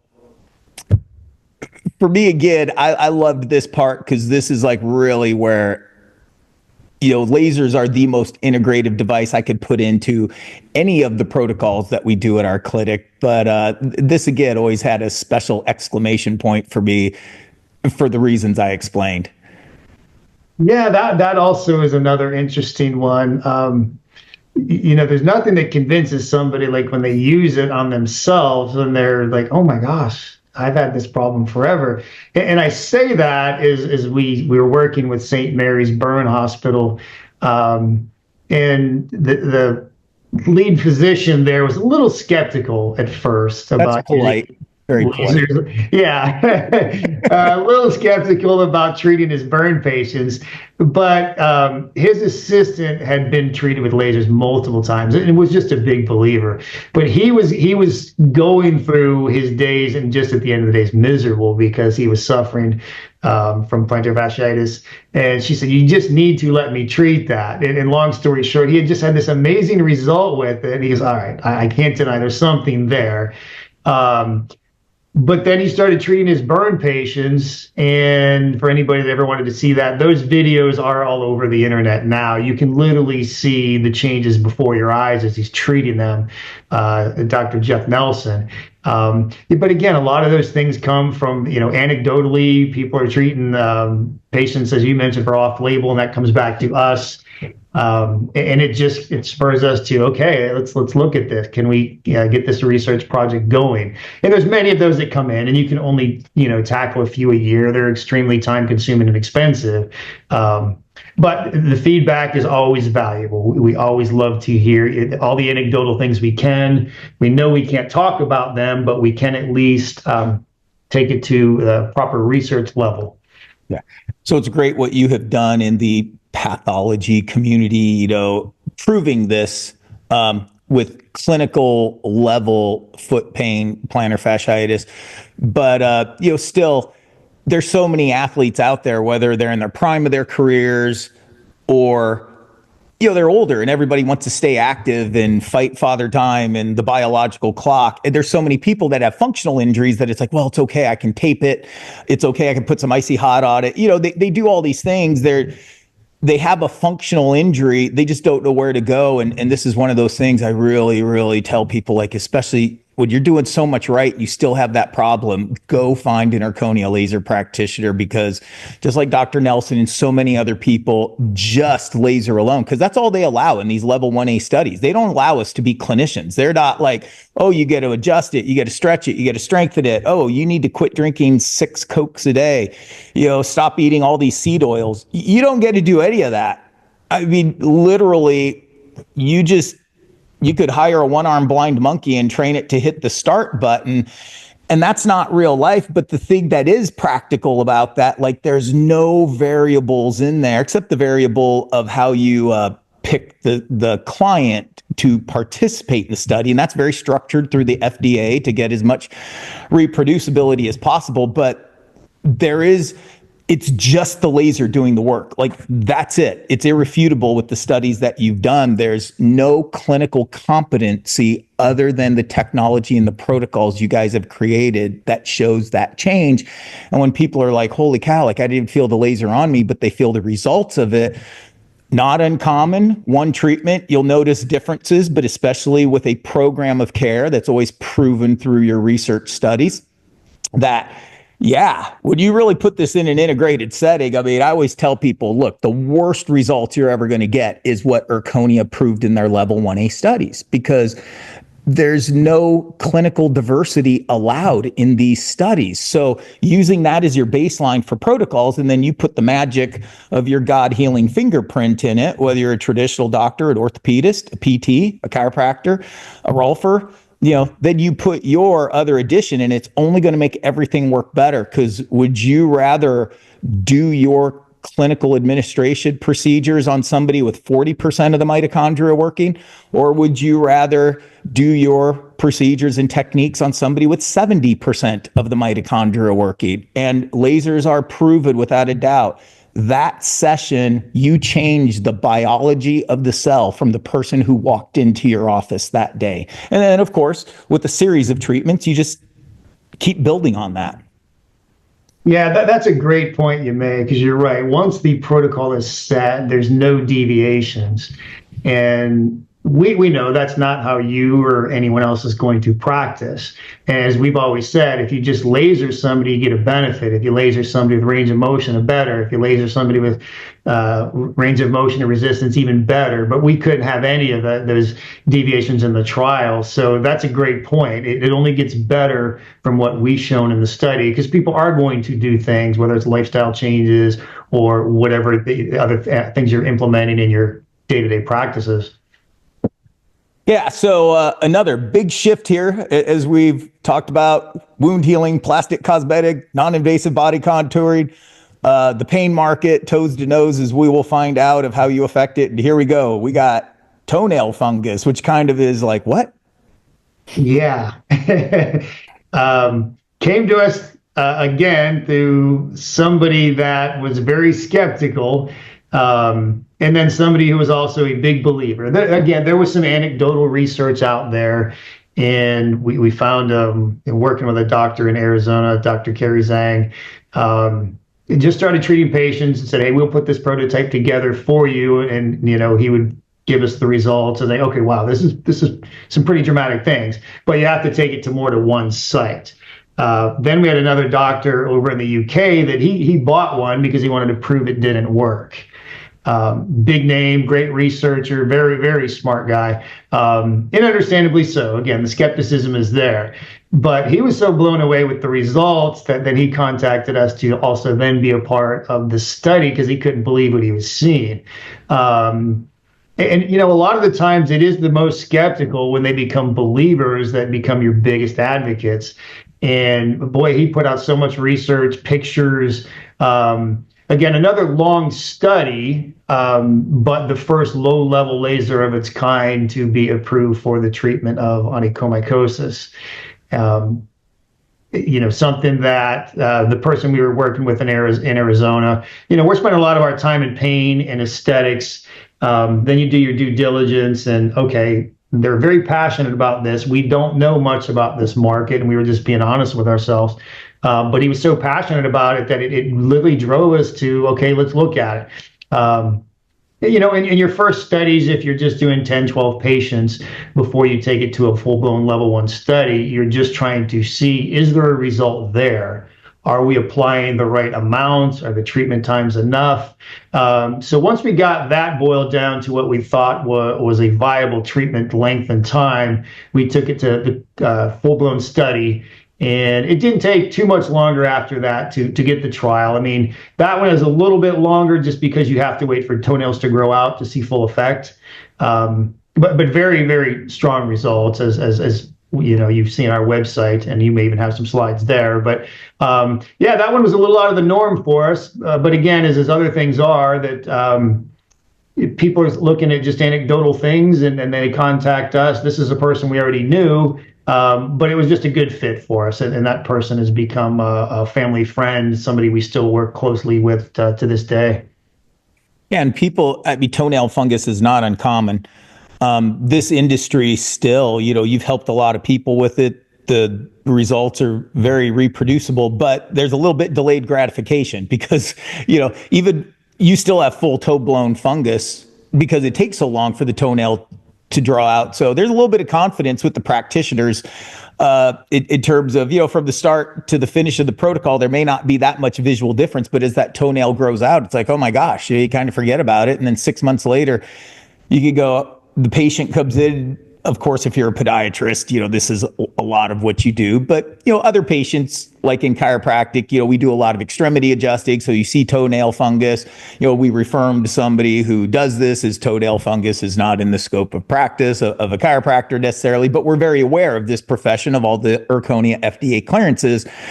And you forget about it. And then, 6 months later, they're like, oh, you want to see my feet? And I'm like, why? Do you want your feet adjusted? I guess is the first thing that comes. No, my toenail fungus. And you even forget about it. They're just so excited. They're like, look at this. And they're like, I did the treatments that you told me, and it's delayed onset gratification from that perspective, but it is profound. And then so many people have so many toxic effects to the medication that is traditionally used. And I don't know what you can say on the podcast about the results were very conclusive about the non-invasive, non-pharmacological laser versus the traditional treatment, the success ratios. Yeah, I mean, it is a great point you bring out, because somebody that wasn't familiar with it at all and being in the sales and marketing side, and when I first heard about it, I was like, okay, is this really that much of an issue? But then when you look at the data and how many people have it, and it can be debilitating in some cases. It can be painful. Sometimes it's just unsightly, but people do want to deal with it. That study you mentioned is also concluding soon. And we hopefully will have results and full things that we can talk about, probably maybe even second, third quarter. But we did, as you know, we did the first study to prove it worked. And then the second study, we did want to do a comparison study, knowing that, as you mentioned, those things can be extremely harsh on the liver, where with our laser, there is no side effects. There's nothing that you really have to worry about. And once that's finalized, we will make sure that is out. And whether it's good or whether it's bad, at least we will know. Obviously, we highly anticipate it will be a very successful study, but we can't say for sure exactly what those results are until they all come in. But yeah, once again, this is a huge problem that unless, even people who are really into the light therapy market, even the consumer biohackers, they may not be aware. And, it's just really important for me. I think the more you know of foundations and history, and especially if it's the same person, which is almost kind of rare too, the person that started it and really set the trend, they're usually still not the latest and greatest 30 years later. Sometimes people fall into a comfort zone, I guess, but we could say Erchonia hasn't done that. You guys are doing so many things now, even as detailed as I've been with you for 25 years. It took years to get the FDA clearance, which was in 2016, but you're still doing research on it. So that's great to hear it. But it's also, I want people to know just how serious you take these industries, and you really, really want all that validation and education to people so they really can get those benefits from it. Yeah, I appreciate you saying that. And yeah, we have the research team here is they're dedicated to continually looking at things. There's new things that pop up all the time. Onychomycosis specifically is something that, as I mentioned, somebody who's a great podiatrist, also a family friend, and something we've always wanted to take the time to prove. And when you prove efficacy and you get market clearance, it doesn't mean that it's an overnight success. And then we thought the next best phase, well, let's prove it against the actual drugs, and we're doing that. And we're doing that with other applications and other industries. And, having a team here that hopefully we never rest on the past. We're always driving the future. We do see many things that the lasers can do. And as my brother Steve once mentioned, if a drug can do it, we believe our lasers can do it. It's just now going and proving it. And that's why I mentioned we have so much still in the pipeline, and a team that's hungry to keep the research going. And then after you go through it a few times, you do learn a lot. So you make it things a little more succinct. You never know what you're going to get back. You never know the delays, but we're committed. I could say for the next 10 years, we've got researches in the works. Yeah, no, they're all big ones. They're all landmarks that got to this point. I could even say when you guys said you were going to try to get chronic low back pain, I was like, there is no way the number one musculoskeletal problem in the world that is responsible for billions and billions and billions of dollars of pain meds, there is no way they're going to allow an FDA clearance for a non-pharmacological device. And this was a tough one, without a doubt, but I'll let you explain it. But it did get completed in 2018, and it always worked before the FDA clearance. So, again, in the scope of practice, we knew what this could work on. Erchonia as the company couldn't say it, but I as an outside educational. And of course, there's things in PubMed that mention these things that it's not FDA cleared, but there's studies in PubMed that we could legally educate people on those as a doctor. But here you went. Boom. Yeah, and this again was another one that did take a really long time, as you mentioned. Partly was getting the protocol down that the FDA would accept, the proper success criteria, who could be included and who could not be included. And then when we got halfway through the study, there's things that they didn't like or that we had to change. But we stuck to it because, as you mentioned, there was enough data early on showing the effect lasers have on neck, shoulder, plantar fasciitis, many parts of the body. Back pain we knew was always going to be the most challenging. But once we got the protocol locked in, and even though we had a hiccup halfway through the first study, we were able to see we were getting some pretty dramatic results. So that one probably all in took us close to 5 years. But yeah, as you mentioned, in 2018, we did get that study finalized. And there's where the evolution of more of that standalone type of laser came into play. And with any injury, there's a unique history to the person, strength of the organism. I mean, I could go in our Brain Body Fit teachings. We really teach the holistic approach of the body, but how it then condenses into these priorities and keystones. So, yes, you could primarily have a muscle injury. You could primarily have a connective tissue injury. You could have neurological dysfunction or even a neurological pathology. You can have mechanics that affect all of those things and how asymmetries are in the body. And the asymmetries aren't just at the area of symptomatology, but more advanced practitioners know your feet can affect your neck and shoulder. The neck and shoulder can affect the feet, and any combination thereof. So when we talk back pain, back pain is one of the reasons why it's number one. I mean, there's a lot of whiplash. There's a lot of chronic repetitive shoulder problems and carpal tunnel syndrome. There's a lot of that, chronic repetitive stresses, but back pain has more underlying causes because it is such an engineering marvel where you start looking at anterior tilted pelvis, at asymmetries of flexibility, of course, the acute injuries, the degeneration of the disc is different than Facet syndrome, which is different than psoas, which is different than anatomical short leg. And a point I want to drive to, you guys know all that. So even you as a company, all those things that I just mentioned, but you can't do anything about that or distinguishing factors. So it is one of those deals. It's like, oh, you got facet syndrome. Like that would obviously, there's always a general foundation that's going to kind of help everybody. But it's like, okay, based upon a difference in a herniated disc, be more contributed. It's like, okay, you don't have facet syndrome, you don't have degenerative joint disease that bad, but you do have this, and any combination of these tissues involved. But this is what I also want to address here, how powerful the overall mitochondrial foundation, because the disc has mitochondria, the joint capsule has mitochondria, the muscles have mitochondria, the ligaments have mitochondria, the bursas have mitochondria. And that's where we start looking at these devices of kind of being a panacea, because you cannot just distinguish, oh, I'm only going to allow this photonic energy to affect the bursa. That may be the most probable cause of the problem, but that's not the only thing going to be affected. You really get a very holistic benefit, whether it's tissue, organs, nerves, and then you start getting into the communication pathway of neurology as well as meridians. And there is a method to the madness that we've taught for decades in terms of, yes, we want to directly laser the symptom, and that's what you guys have proven through your FDA studies, and to really understand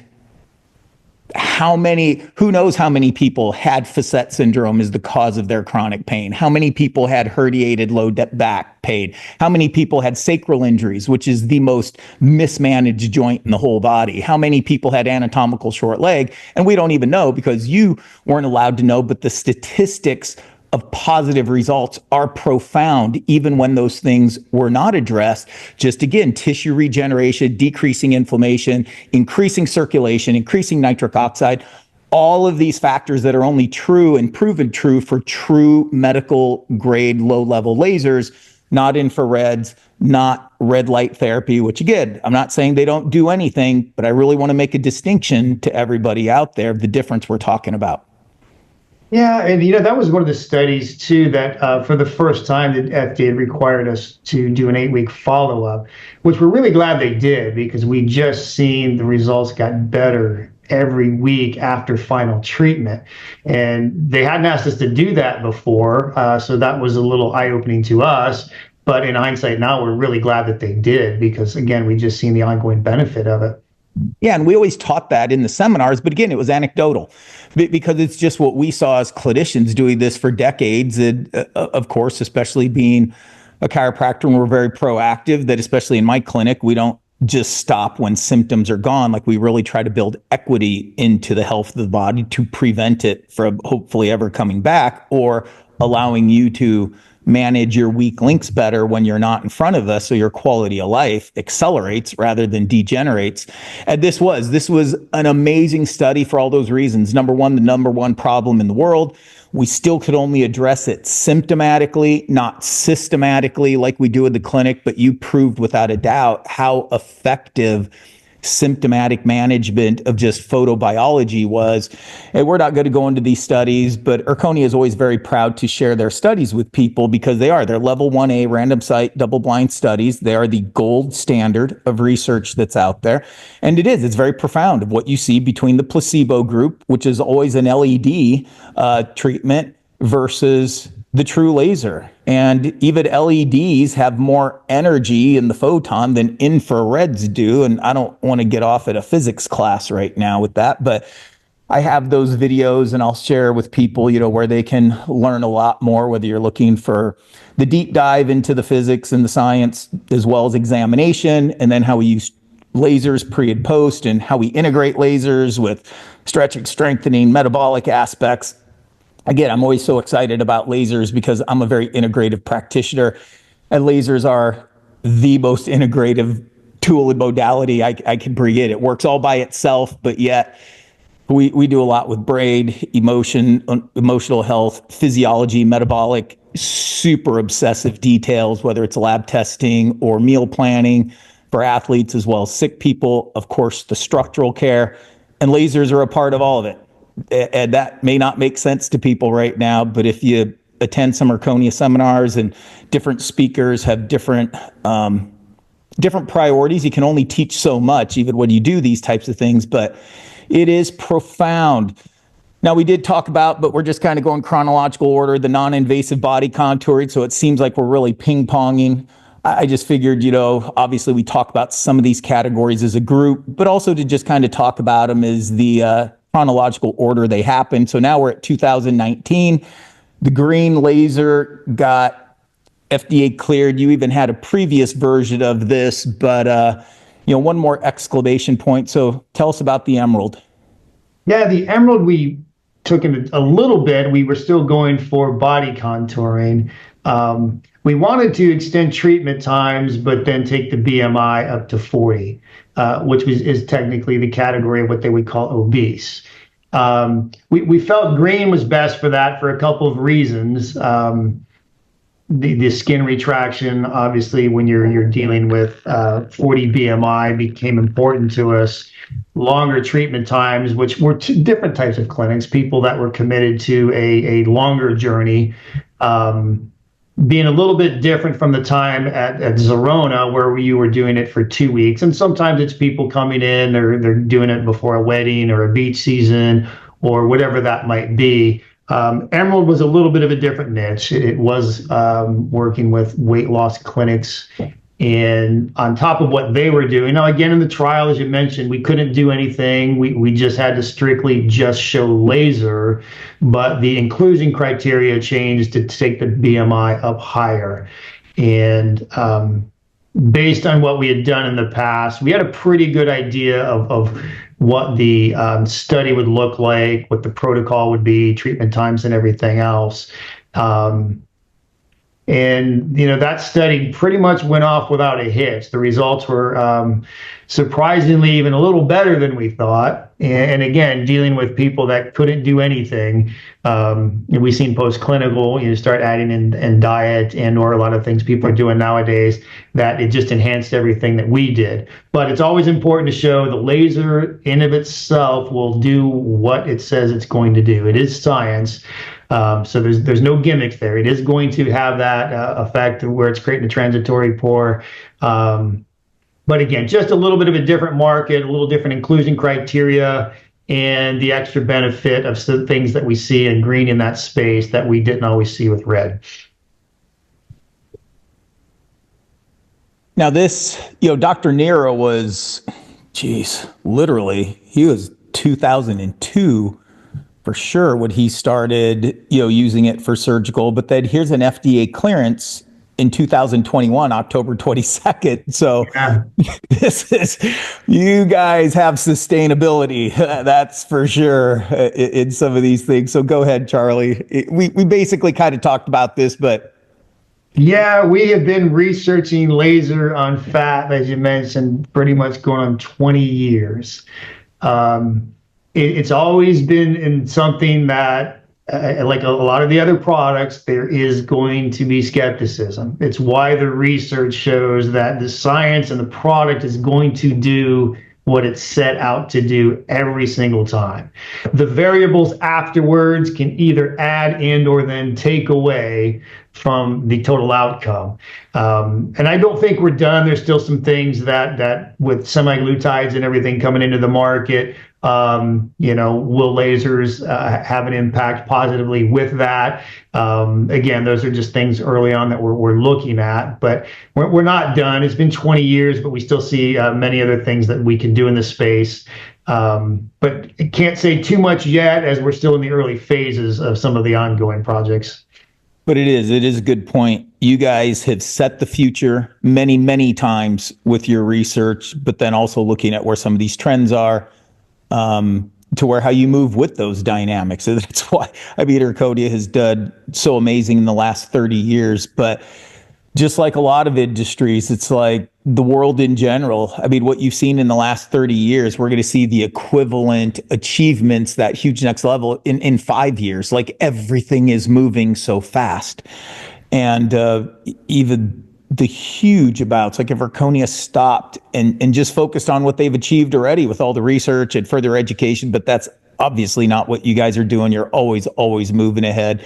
Most of the time you guys set the trend, but also realizing, and more people realizing, how you fit in so many different markets that, you look at those markets and apply yourself into them. So You've done a lot of musculoskeletal research, started with chronic neck and shoulder pain, went to plantar fasciitis, went to low back pain. So you start seeing how you start really getting toes to nose benefits, which makes sense to most practitioners, especially holistic practitioners. They can easily take, okay, well, if it works in this area, it's not that much different in this area. I mean, patient history and is the variable, not necessarily the tissues. Muscle is muscle, nerve is nerve, organs are organs.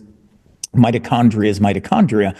But here we go. We kind of got a toes to nose FDA clearance for nociceptive musculoskeletal pain.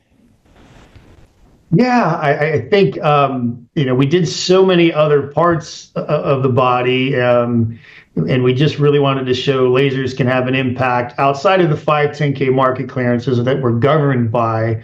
As we said, to your point, well, can we just market the nose to toes type of procedure? And I think that's why it was important for us to get that done, for the FDA to recognize it, which they ultimately did. And it just really allows us, as we're communicating how lasers work, we're not just honing in on a neck, a back, or a shoulder. It kind of broadens the horizon, which I think just makes our messaging easier. It makes the provider's messaging easier, and it makes it easier for the consumer to understand. Lasers, just if you just went in with lasers and decreased inflammation, it's going to help your pain. On top of everything that you all do to just create a better overall outcome for your patients. Yeah, I know for me, it was always great having the specific indication of use, but so many people do misunderstand what a chiropractor does, and it's just based on their experience. It's like, oh, I don't need to go see a chiropractor. My neck doesn't hurt. Well, we're great at that, a large portion, but that's almost a small percentage of what we're great at. And of course, different clinicians have different skill levels and what they focus on. But again, just having this to where it wasn't so depicted out and to be able to have a device that truly, I am the integrative king. I cannot stop it. But to have foundations of physiology that I can explain how universal this is for so many different benefits, seemingly unrelated, but it's not. It's how the body works. It's this foundation of mitochondria and energy production. And that is how it relates into the different systems of the body. All of the systems, your health is dependent on the health of your mitochondria. If you have bad digestion, the mitochondria of your digestive system is not keeping up with the demands. And that doesn't mean you don't have a parasite, you don't have some microbiome overgrowth, but those things require energy for the immune system, the organ system of specifics, the structural system, whether it's bone healing, it's muscle healing. The foundation is the mitochondria, and the more efficient your mitochondria work, the healthier you're going to be, the more stress you can handle, the faster your recovery, whether you're an athlete, whether you're a consumer, whether it's acute, chronic, or you're trying to prevent things. So we all kind of know where our weak links are before they collapse. At least we want to. That's another benefit of being to proactive clinicians. And the good news is a lot of proactive clinicians out there know about Erchonia, and they implement this into not only acute and chronic symptomatic relief programs, but the benefit of really how can we try to prevent more problems than we even treat. Another great recent one, 2022, getting much more into different wavelengths. The green was in the body contoured and accepted because of all the research that you did, but now you bring the green and you show the value that it has in the neuromusculoskeletal world, not just the non-invasive world. Yeah, and I think the video you showed is we started to look at how different wavelengths are affecting different complexes. We started to see, the different wavelength as just as a whole treatment parameter. And it's not one is better than the other, but when you can apply the different wavelengths for different applications, we just see an overall greater result. And that's research, understanding we didn't have 15, 20 years ago. And the more we research, the more we learn, and the more we learn, the more it drives us to learn more. And we never thought green would have an impact in this space, but our research team started looking at the different wavelengths and how they are affecting different complexes. And then it just made perfect sense. All right, we now have to go prove green. And that was the latest, but certainly not the last. Yeah, and I don't know, because the FDA has changed certain criteria. There was probably some difference, but the first FDA clearance was chronic neck and shoulder pain. And then later on, I can't remember what year it was, but you did prove chronic neck and shoulder pain with a red violet combo. So you had that data, and literally the shorter wavelength, red only works great. And I remember, the changes that it made in my practice, but then we had years of patients, and you helped so many people, and some of these really chronic people. I mean, I remember I had a person with scleroderma. She didn't have to live in a wheelchair, but so she was a patient of mine for a while, and we completely helped improve her efficiency. Before she started seeing us, maybe she would spend an hour a day out of her wheelchair, she said. Once we started doing adjustments, basic nutrition, laser therapy to upregulate her nervous system, which she had so many blown fuses when you do standard strength and range of motion, orthopedics and neurology tests. And it is fascinating. We call it upregulation, where you take a standard test. If a myotome is weak, such as the C5 myotome, how you could laser the muscle, or you laser the nerve root to the area, or even upper motor neurons throughout the entire pathway of the nervous system, and you could see things turn on in seconds. It's just the person didn't have a pathology, they've got a blown breaker, and it's literally, you kind of identify the blown breaker through standard orthoneuro tests, and you could even get much more advanced in your testing. But that's a standard of care that everyone understands. It's a gold standard within insurance companies. If you go to court, have to validate reasons for care, and to get a case return for the person to get medical bills. That is the gold standard. And so when we were using the gold standard to show people how we can make these epic changes, according to the gold standard of care, this is a positive, all these weaknesses. And then we could take a laser, and sometimes just in seconds, we could get it to turn on. And the ones that weren't overly diseased and broke down, they would turn on and stay on. But if we could turn it on, we knew with healing, we could turn it on and stay on over time. So it was a really good criteria for us as clinicians, and to teach these things as you were proving it with standardized research that they allowed you to. So it was really great coming at it from both of those ways. And I just remember again, so this lady, we helped her a bunch. She was super happy. She could spend multiple hours out of her wheelchair versus what she did before. But there was certain muscles and myotomes. It didn't matter what I do. She was like paralyzed when we isolated those things. And as soon as you came out with the first red violet, some of those things that literally I treated her probably 40, 60 times. She was a multi-maintenance year patient at that time, about a year and a half, came in regularly. And I could turn things on in seconds that I literally couldn't turn on in 40 times, just because it was the red violet combo. And so, most people don't have to live through that. That's like people saying, oh, we had 8 tracks once upon a time. We had LP records once upon a time. And, I'm 54. I'm not that old. I've practiced 25 years. A lot of people have a lot more experience, but my involvement at the intensity from ground level with light therapy at Erchonia, it has been really landmark how many of these quantum shifts I've seen, not just from a research standpoint, an Erchonia success model through the years, but hands-on in my clinic, when it's like, look, we got unbelievable results with lots of conditions that aren't even FDA cleared now, just with the initial red lasers. But you did get to see those quantum jumps that, people don't get to see those types of things today, just because they can dive in and buy multi lasers right away, and you just fix that stuff before you even realize it was there. Yeah, that's a great point. And again, early on, we didn't know a lot of that. We were solely into red for a long time. But as anything, as you evolve and you start looking at different research, not knowing where violet, certainly we knew the antimicrobial, antibacterial aspects of it, but we weren't really considering the different complexes and biological effects that it would have. But then once you get into the research and again, hearing anecdotal things as you all are doing out in the field, it educates us even more. And now looking back, knowing what we know, it's saying, wow, it was there all along. It just took us time to eventually get there. Yeah. And that's where the future is for us as well. We do see many potential things coming down the pipeline that, some of it has been anecdotal. Some of it is just, compassion to help people that are suffering with conditions that we haven't studied yet. But there, are future, I think, advancements that we'll continually push. And thankful for that. Now, I think right now, it's, this is, just an amazing, beautiful device. I mean, not only your guys' research is amazing, but the Star Trek quality of aesthetics within your product is wowish.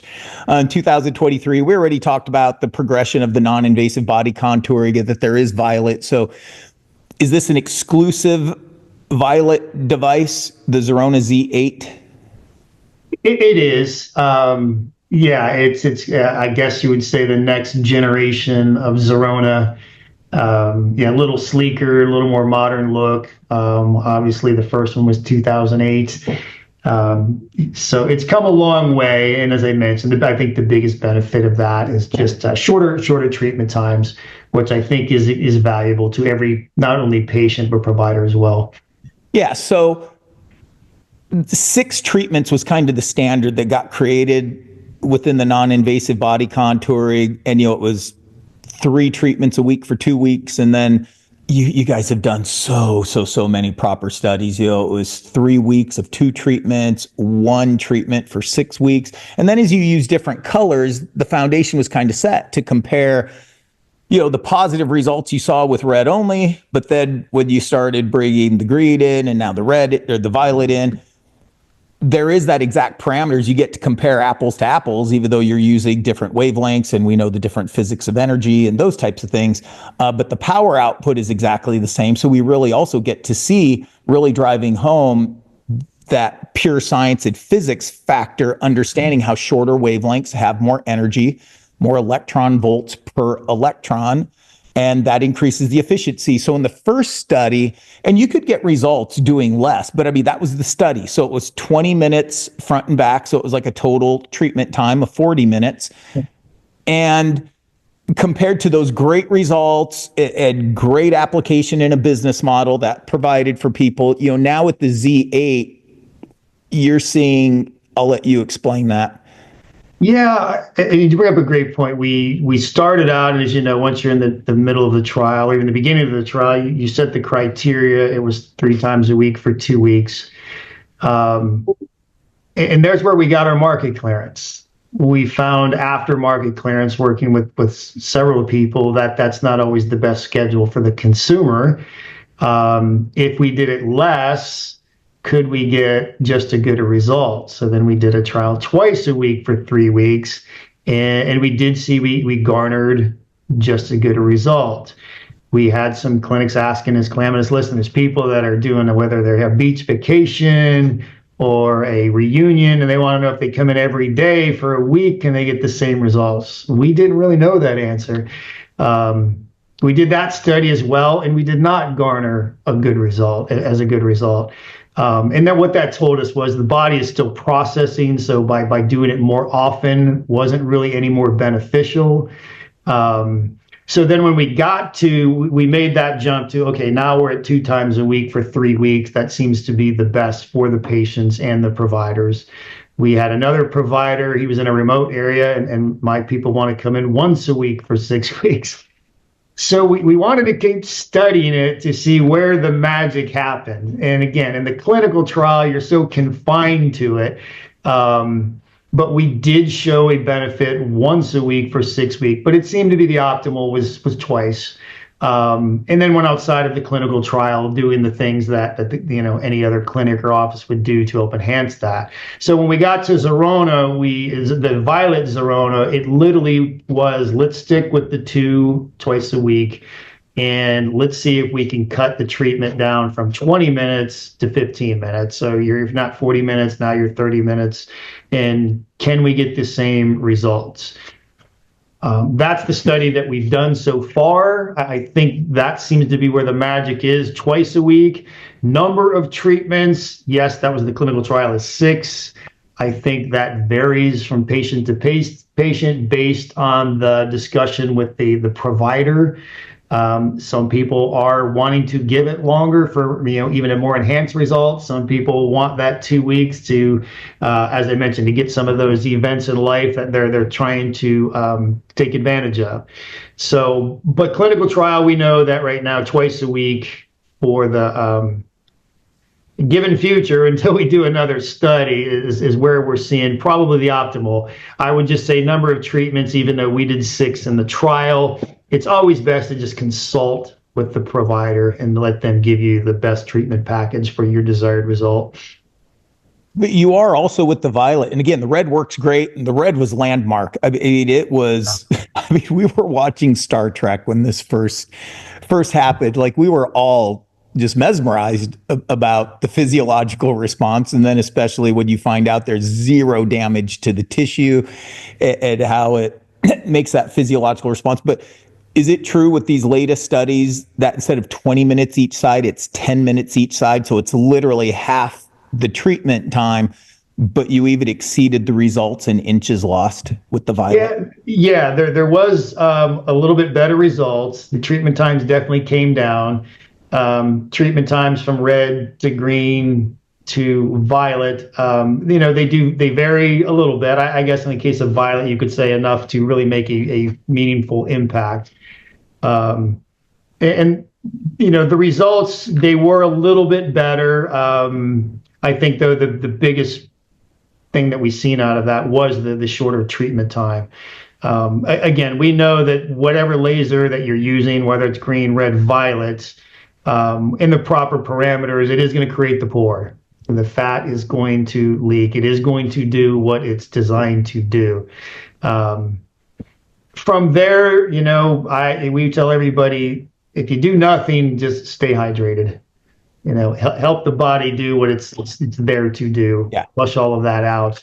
But yeah, really the basis behind the violet study was simply that. We've been at red since 2008.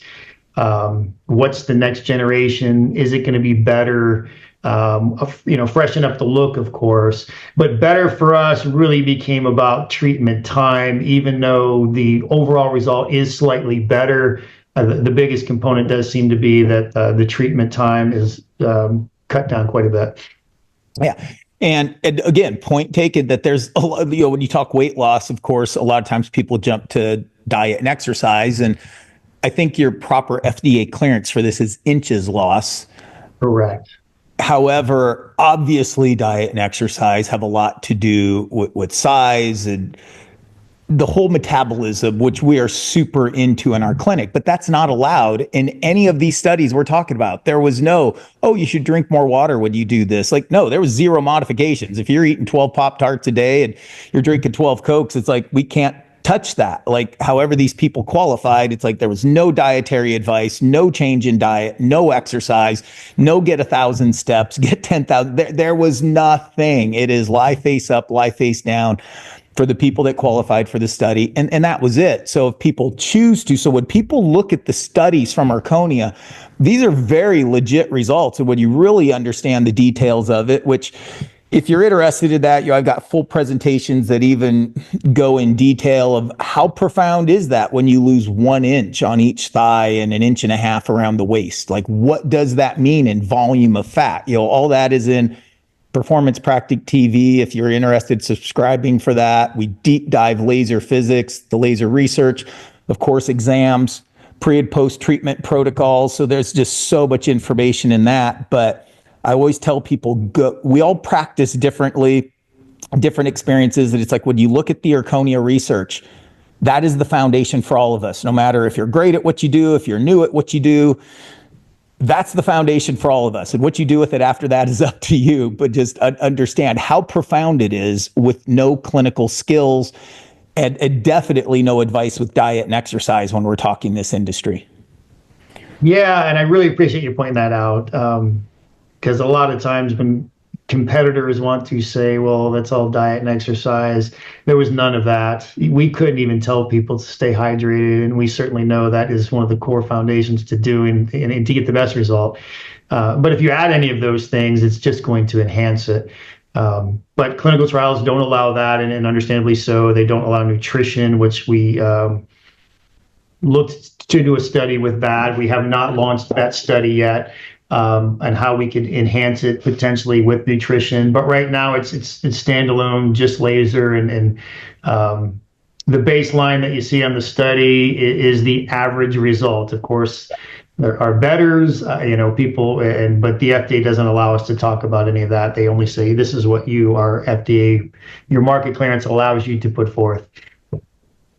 Yeah. So great walk through time, Charlie. And like I said, is you've lived this from a different lens that I've lived it, but I've also get to watch and be fully aware of all the achievements you guys have achieved that us as speakers, educators, clinicians could not have done without you.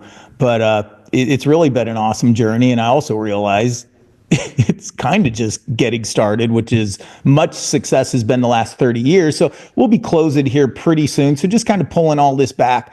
We talked about different wavelengths. There's so much talk, and rightfully so, whether you're in the consumer or the podcast biohacking market, the importance of mitochondria. And it's true. There's nothing, sometimes there's so many things being taught with silver bullets, understanding when you really start learning about light therapy, especially Erchonia lasers, all the research, how they affected the entire global market, whether it's the consumer, the clinical aspect, as well as the research aspect. Erchonia is the reason the entire industry where it's at. Obviously, in recent years, maybe, you've been doing different wavelengths for a while, but it really did in the last 5 years for sure, maybe even slightly less time. Red lasers also affect phase 1, phase 2, phase 3 of the mitochondria, but this was really profound. And I wasn't involved in this at all, so I turned my back away, just stay in my corner of Erchonia now, and then all of a sudden I'm like, holy cow, like where did this come from? And it's really interesting, so of course you reverse engineer all these great successes you've had, but there is a greater efficiency that we see in different phases, and that can make a big difference for people. One of the things is, like I said, lasers are like the greatest integrative device and modality you can bring in. So to understand electron flow through the mitochondria, now we've always taught that, and we've taught it from a laser phototherapy standpoint, and I've always probably been not just into the functional medicine lab testing and supplements of how we heal the body.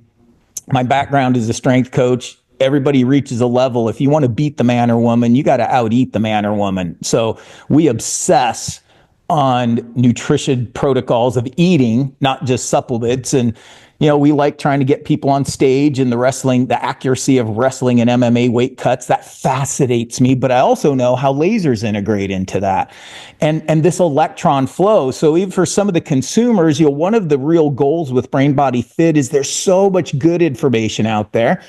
And then there's also a bunch of hyperbole, especially when you're looking at the diet world. I mean, look at how many fad diets have come and gone. And I'm going to have whole presentations on that I've done for decades. But God, there's hundreds of fad diets. Most of them don't exist because they were crazy at the beginning and they're stupider now as you look back. But they were stupid when they came out.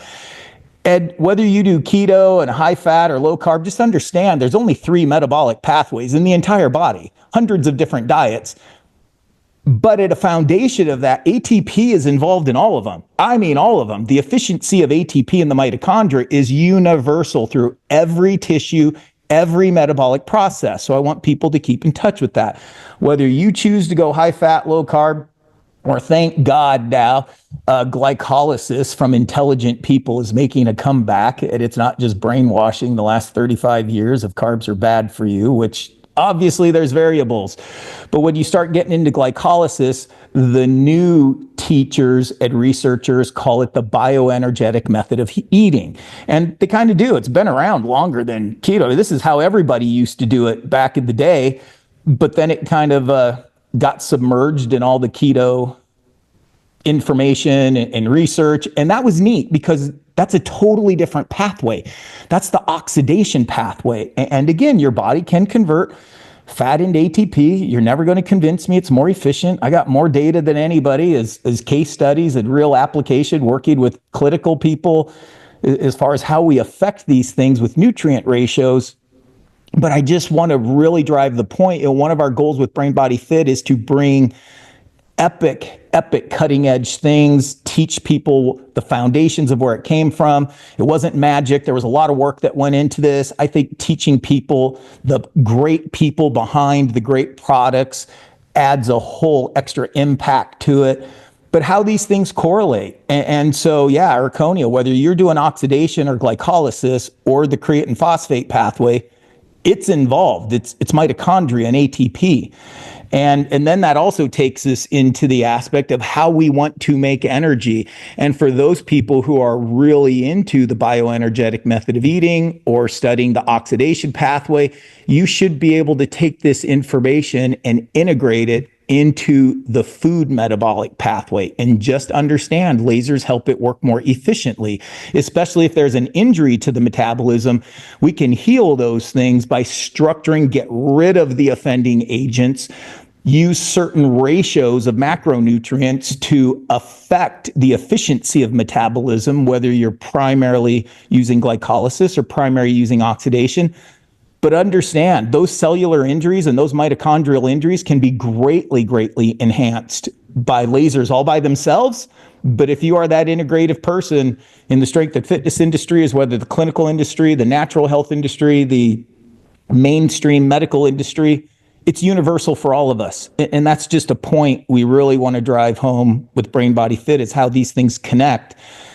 If you're interested in deep diving, not just into lasers, but as I talked about, we really have extended programs where I really break down in a very practical way, but looking at the science from a cellular level, like what's really happening, and not only your FDA clearances, we really also reinforce it with just a lot of studies in PubMed and how it really tells the story of fact.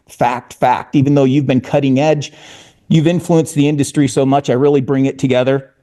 So this is just an online subscription. If you go to PerformancePractic.com, you click on where it talks about PerformancePractic TV. It's just a monthly subscription. It's like Netflix for healers, tons of categories in there. Lasers is a big foundation, and the other equipment that Erchonia makes of soft tissue devices and structural adjusting devices, because of the big global impact it has on everything. But we're doing strength and range of motion exams, of course, corrections. We want outcomes. Metabolism is a huge thing of what we do, whether it's in the immune system, weight loss, muscle gain, quality of life, elite athletics.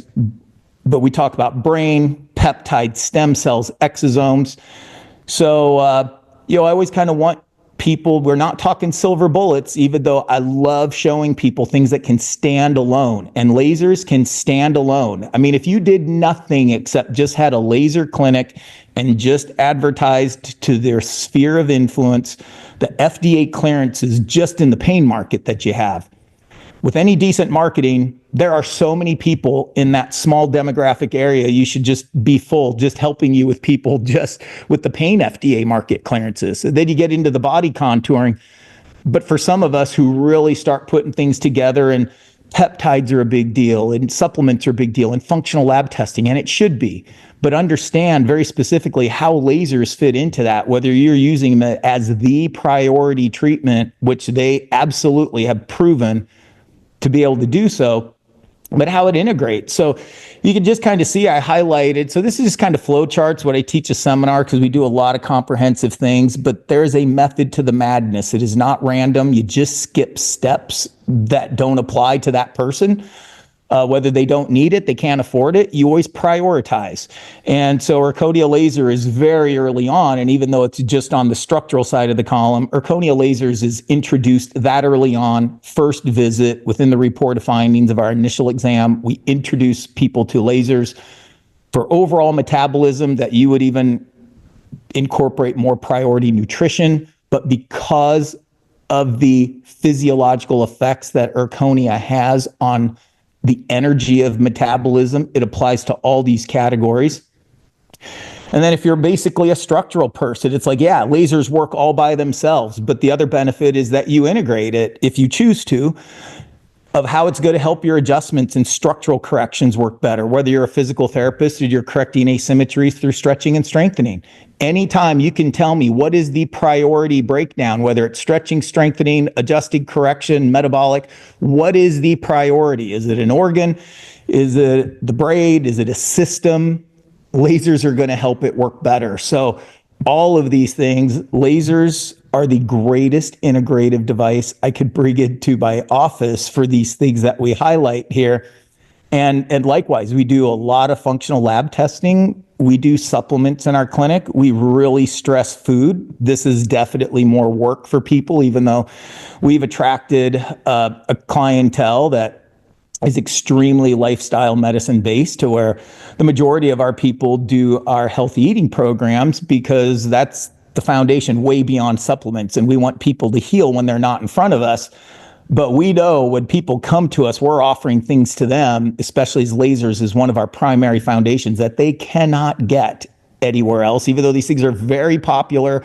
There's other people in our town that have lasers. So even though they're very well used, the growth is unmatched yet of what's going to be happening moving forward. And then those of you who are regulars to the Brain Body Fit podcast, even if you reflect back on the intermittent hypoxia, hyperoxia treatment of how valuable oxygen and CO2 is to affect the mitochondria and affect this backup of electrons.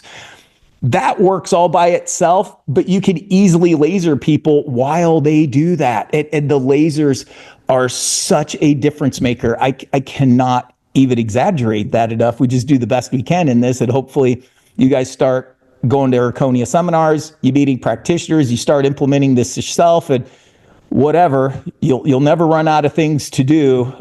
Be hanging out with the Erchonia crowd, and even if you want to learn a little bit more about Brain Body Fit and how Erchonia is a huge foundation into the work that we do in all phases of the clinic.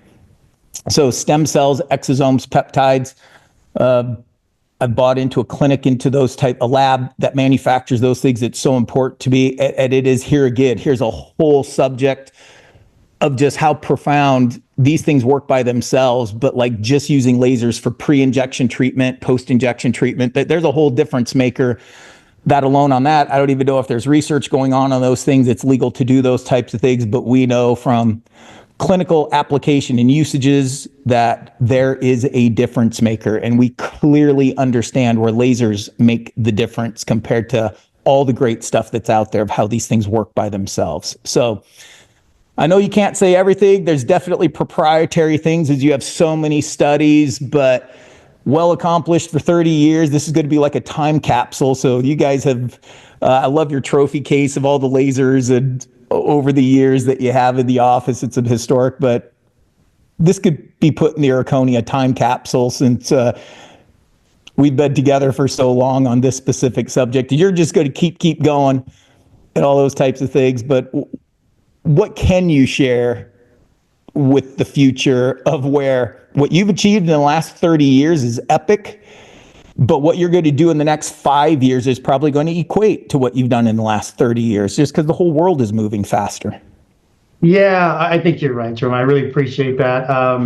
Yeah, there are studies that are ongoing, and I can speak briefly on those. They are on FDA's website.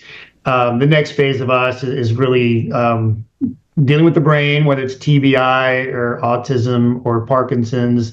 Those are studies that have been ongoing. We expect that those will take some time, as you can imagine. Right now we still are in the early or halfway phases of most of those studies. And, a lot of those things that we are looking at now, there's not a great foundation. I mean, there is some research out there.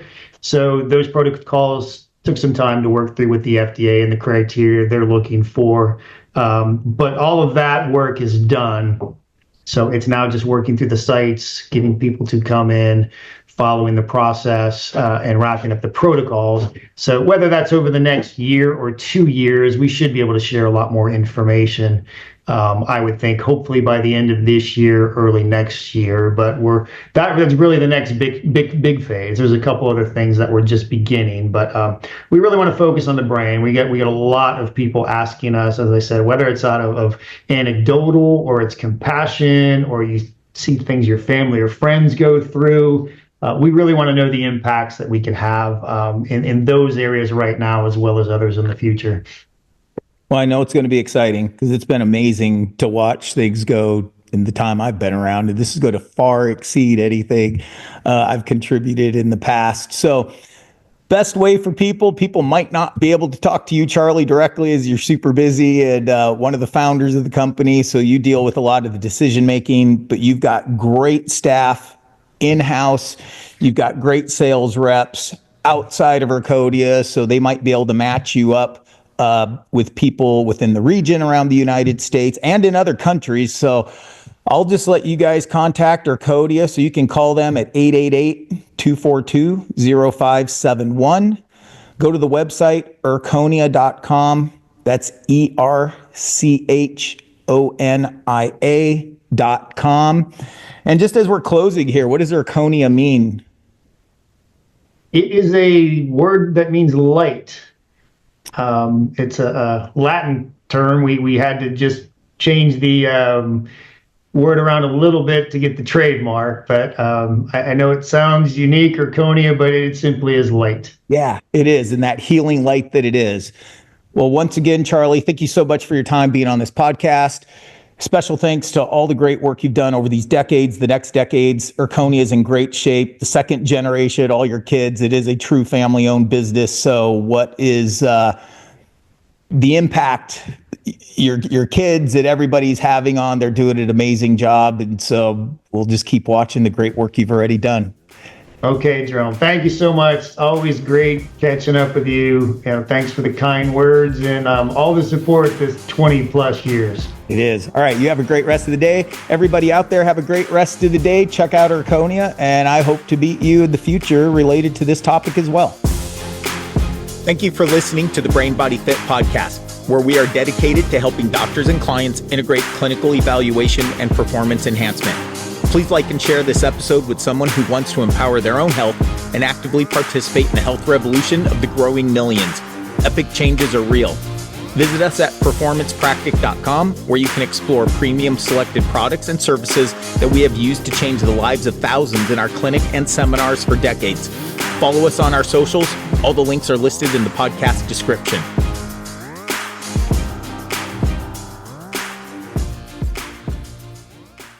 If you are interested in personalized health programs and want to work directly with Dr. Jerome Rerucha, schedule a paid consultation to apply for starting a 3-month professional supervised healthy eating program.